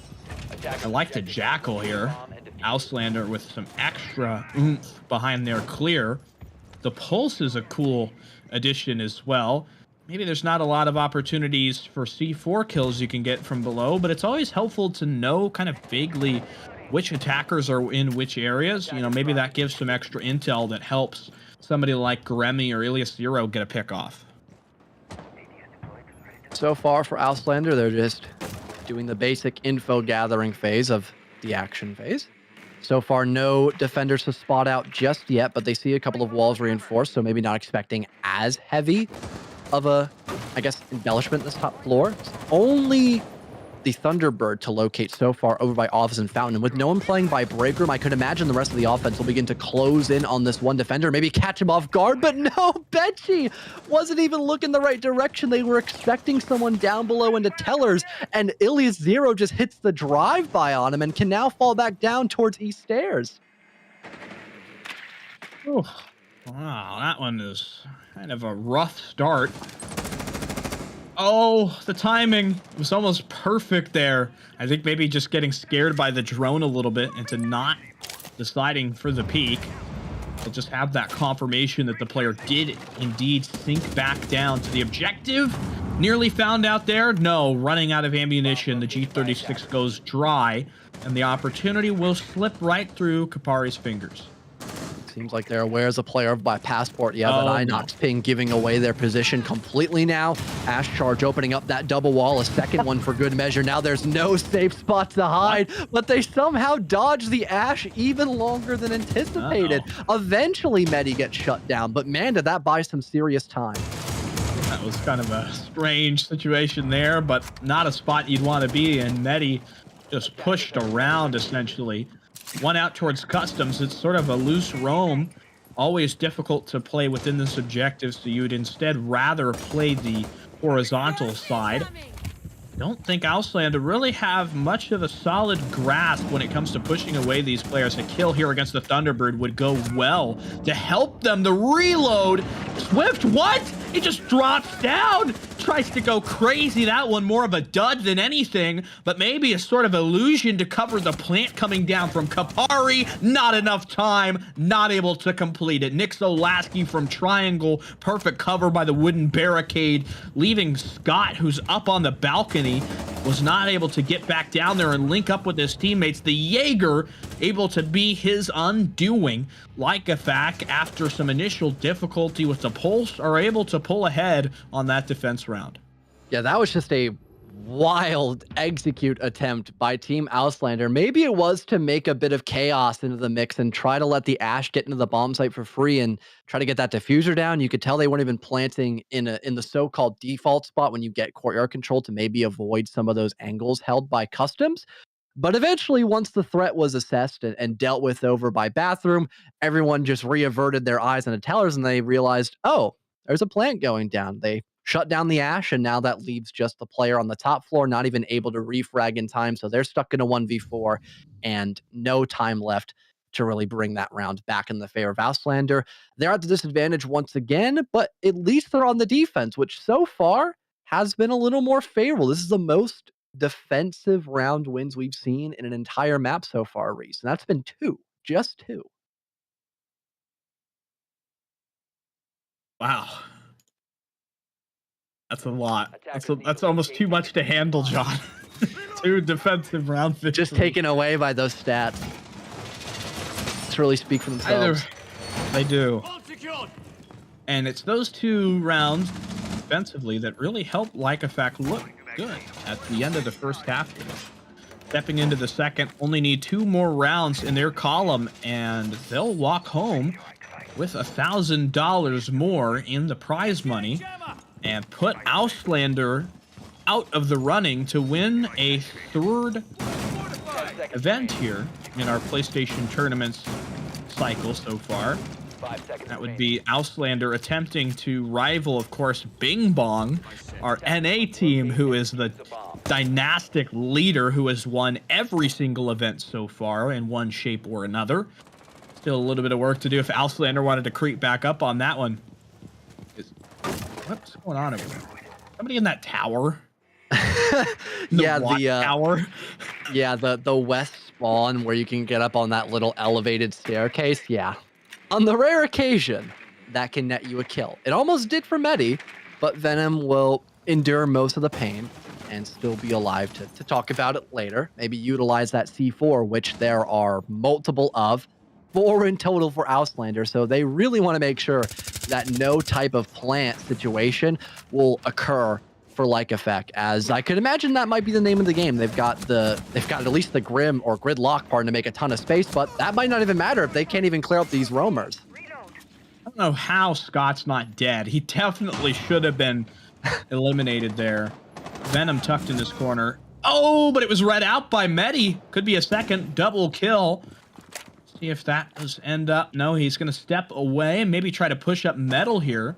You're still worried about this player down below. You're about as good as dead if you're the Oryx right now. He could probably jump in if there wasn't somebody on catwalk, maybe get into the bathroom, but I think it's going to happen. It's a nice one added to the kill total of the Bandit. So Auslander even us up here as they continue to hold off, but I just feel like that Oryx, you know, it's going to be sooner rather than later. They've got constant pings on him. I don't know what's the holdup right now. Well, Gremmy just trying to work his way around towards the bottom of East, expecting another roamer to be lying in wait on that first floor, but that's not going to be the case. We've got the outline, so we know where exactly these last 3 defenders are stacked up at. Yeah, I think Stink Bob just hopped in through a hatch and just kind of got out of dodge. Can't fault him for that. He already did his job on the bottom floor, so now he can go back up above and try to help his teammates elsewhere, now making a couple of one-way angles to make sure it's a lot more challenging to execute from that office side of the map, unless we can see Gremmy maybe get some of these walls opened up, but having no utility to help him in doing so, that might be the bigger problem. Here's an isolation that could work well for the Flores. You got to be careful if you open this door, though. It'll be a mute jammer. Not going to be able to really get past that one. They're just going to force their way forward, maybe? That's going to be a hard ask. You've got the SMG-11, one of the best weapons at close range. All 3 players getting ready. 1 C4 could be the ticket to success here. Instead, they will wait for the breach to open, create a full and proper pathway into this objective. Firstly, attempting to plant Medi for 4. Finally down, but not killed. Supported. Ilias Zero able to get rid of that last player over towards Africa. And what a tremendous effort there by Medi. Just no one able to adjust in time for Team Auslander. They had no one by half wall, no one was small office, no one was even by the main lockers looking directly at the breach. They just let Lycofac walk in for free, destroy those mute jammers, and then barge past the wall. Medi just sweeping in and saving the day for everyone, connecting 4 separate kills, and now putting us series point in the way of Lycofac. They need 1 more round win, and they'll get the job done outright on border, and it'll be a reattempt of Armory and Lockers for Team Auslander with somewhat of a different composition. But I think the biggest elephant in the room is probably having Swift on Valkyrie, and that really is the only major change up here. That and the Jaeger for Venom to maybe prolong some of that utility from being pushed into the bomb site like we saw last round. Well, Lycofac, an opportunity to close this one out after a really difficult stretch on the second map. Lost it 0-4. Nothing going for themselves. It was a close one, Chalet, of course. If you're just joining us now, Chalet was the first map we had in this series. It was a 5-3, pretty much just a stormer that went almost entirely for the offense until the very last round. Usually the way things work here. Very last round, it was like a fact to pull out a defensive hat trick that put them ahead in the series. And of course, we just got onto Coastline. It was a done deal. 0-4. Auslander didn't waste any time. Like a fact, though, after joining us here on Border, we're able to get a lot of the coordination elements underway. And if there were any evidence to that, I'd point to the last round. Device placed. Like effect, not changing much in their composition for round number 5, but hopefully Jamil can stay alive and actually have those pocket EMPs deployed so they can get the back wall opened up in Army, which is kind of a make or break as well for Like Effect, having more angles to cover that diffuser, not just having Medi spring up and have a really big impact with that quad kill. Like Effect, once again, similar to their composition, they're not going to change up how they're clearing out this first floor. They have someone over by Passport and another stacked up a bit closer to Tellers, I believe, just trying to deal with that initial threat of the roamers down below. But so far, there's no one that has actually been located except the one defender who's up by the main hallway. Latero create a path. He's just going to hop in. Just in the sight. Here for Ilias Zero. There's an opportunity. Gets rid of the T-Bird. Oh, shot in the back, forced into a pinch fire. And there's just continued explosivity all around the map after Sad Betchy put one on the board. Swift was able to fire off there against the player just to the exterior of the break room. So a man advantage here by Auslander. A good recovery for them. Now they're just going to need to get open the fountain wall. I'm totally lost. What was the purpose of Ilias Zero doing that? I mean, getting the first kill was great and all, but he just ended up becoming a bit too perplexed as to what to do next. That was the main plan A, but nothing to follow up afterwards. And immediately once Auslander were able to re-solidify their bomb site control, now they are at the advantage like you mentioned, and now they're kind of forcing Like Effect into that same funnel they were able to produce all the way back in round number 1. But hold on a minute, the Valkyrie, she's just playing close. What is this? From one wacky play to another so far is the story of round number 5. Like a fact, able to just sort of hold position here. This is real dangerous for Medi as he closes in the swing. My God, Medi got on cameras. I think that might have been a misclick there by the IQ. So it'll have to be the Gridlock and the Ace. AK-12, some real firepower here. However, 2 C4s is a lot of potential. Jamil, oh, the C4 goes and it gets rid of one. It'll be Auslander to hold on as they put some more space between themselves and their opponent. And dawning back to the beginning of that round for Like Effect, it just didn't seem like everyone was on the same page of what to do. Sure, Ilias Zero is able to hop into the bomb site, get a kill, but after that, once he's gone, you lose out on your Rotero drones, your stuns, and more specifically, someone by AC window, which kind of bit Like Effect towards the end of that round as you had the bandit, I believe it was, just sneaking up into that corner, killing the IQ of Medi, who was a really big impact player the round before that. Once you lose out on anyone trying to push in from archives that isn't just from office/fountain, now Auslander have significantly less angles to deal with, especially since there's no one even trying to lurk a bit closer towards metal stairs or armory, so they can just solely focus in on that single wall by offices and also the one doorway that's between fountain and the bomb site, which is exactly what they did. Cappy a perfect C4 to find another frag, and now it's just Ace who can't even plant the diffuser because there's no one alive to watch it. EDD primed. Stand clear. Ambush set. So ventilation down here and see what does promulgate. Last time we went to vents was a disaster. It was an extension upstairs, 4 players that pretty much got killed within the first maybe 60, 75 seconds. They really were not able to stand up there for too long. Problem was just nobody was playing any sort of pinches. They weren't holding crossfires. They just got whittled down, and like a fact, they had somebody. I don't think it was Medi. I think it might have been Ilias Zero, who was just kind of wandering around up there, just killing all the defenders.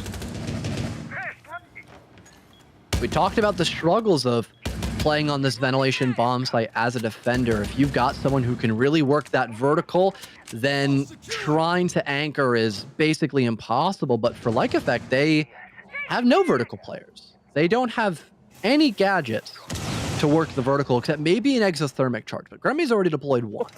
So that does not seem likely that you're going to use a thermite charge to get some flooring opened up, to be a little more renovative in this round. Instead, looks like it's a detention push with Nyx, though, just trying to get in the building as quickly as possible, maybe go for a gunfight, having a bit of info in front of his face as well to double check to see where these defenders are by customs. It seems like a full horizontal clear for Like Effect. Oh, what a good one there by Nick Solasky. He's seen that play before. Another kill, Like Effect, maybe on the march towards their ultimate goal. It's Kapari trying to just get in. I don't know what he was shooting that person for. Maybe there was a drone spotting him or something like that. Now he's just going to tuck and hide. Drone economy is in a terrible position for them. Only 3 remaining. And the one that they do have just rolls right past the Valkyrie. So, unless maybe it did a double take while we weren't looking, this is an opportunity for the MPX to come alive for a very powerful kill in putting us towards overtime.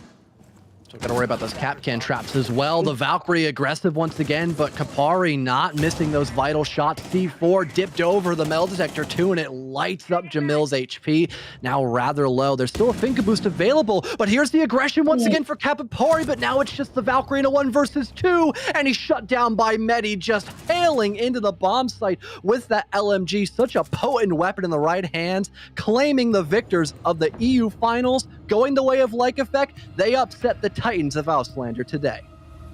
What a monumental performance at the end of Border, courtesy of Medi. Back-to-back 4Ks in the second half of play. He did the utmost for the squad, and an overall team victory here today for Like Effect. Well done to them. Congratulations on their victory. They're going to be walking home with $1,000. Yeah, and well-deserved on top of that, too. Again, their attacks were clinical all the way back in Chalet. They had a bit of trouble on Coastline, don't get me wrong, but they kept things well-structured on Border, completely resetting their mental from what we saw back in map number 2. And on both the defense and offense, again, they just kept things rather civil. It wasn't just a one-sided affair for both teams like we saw back in Chalet, for example. It was both struggles, highs, and lows on both the defensive side and offensive for Like Effect, and they were just the more consistent team in juggling both their defensive rounds where they were extending heavily with loads of utility, and where they were on the offensive side where they took things a little more simplistic. Well, here's your post-game scorecard. I think the biggest takeaway, of course, Medi, Ilias Zero, massive performances from those two. But on the Auslander side, bit of a problem. Sad Betchy was on fire for the first 2 games, but really could not keep up the performance when the squad needed him most. However, it wasn't just a Sad Betchy problem. I think just the coordination. There was not enough team play. There was not enough moments where you could really look at Team Auslander and say they worked together to achieve something. A lot of individualisms that couldn't get us to 4 rounds total for them. So at the end of the day, it's a victory for Like Effect, and I'm sure they're going to do well to honor, of course, their namesake, Like Effect, currently playing over in the 6th Invitational, a graduate, you could say, of the PlayStation tournament. Yeah, and I guess we will continue to see them thrive, hopefully, in the PlayStation environment. Again, Like Effect, they've always been a top 4 contending team in the EU division, but now they crown themselves the victor of the entire tournament too. Once again, congrats to them, and like you mentioned, hopefully we see them further out in a play, and maybe we see another upset victory by someone else. Lee, for example, they've also been a top 4 group, but they've never been able to get that strut, especially against Auslander. But this newer edition of Auslander, it seems like they've got some more issues than what we would have imagined.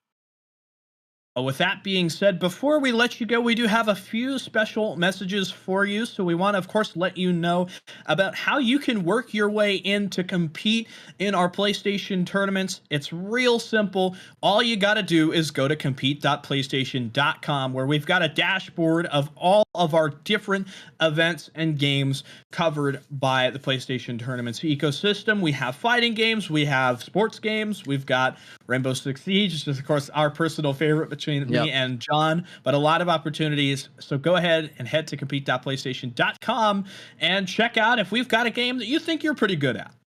Yeah, unfortunately, I've never been a big fighting guy myself personally. I would always get destroyed by my older relatives. I'd always call them button mashers, but they were just better at the game than me, and I couldn't really cope with it back then. But at least I found a R6, my little niche, I suppose, in all of that hatred back in the day. Also, we have another call to action to discuss. In case you're interested in joining our community Discord, you can use the link or even the QR code below as well. Joining the PlayStation Tournaments community Discord can help you find regular updates on esports events, articles, videos, and meeting others to improve your game with. Just finding extra people to play ranked with, it goes a long way. Now you don't have to just rely on the regular R6 Discord to do that. Now you've got a more honed in community.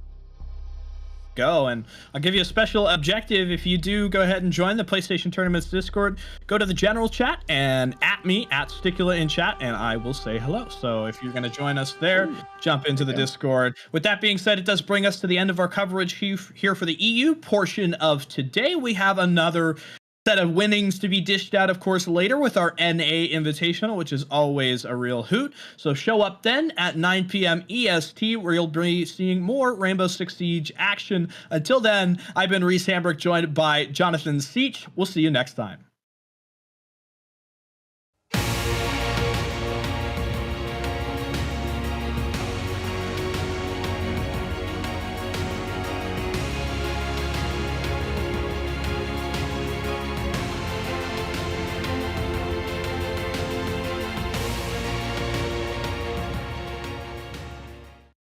PlayStation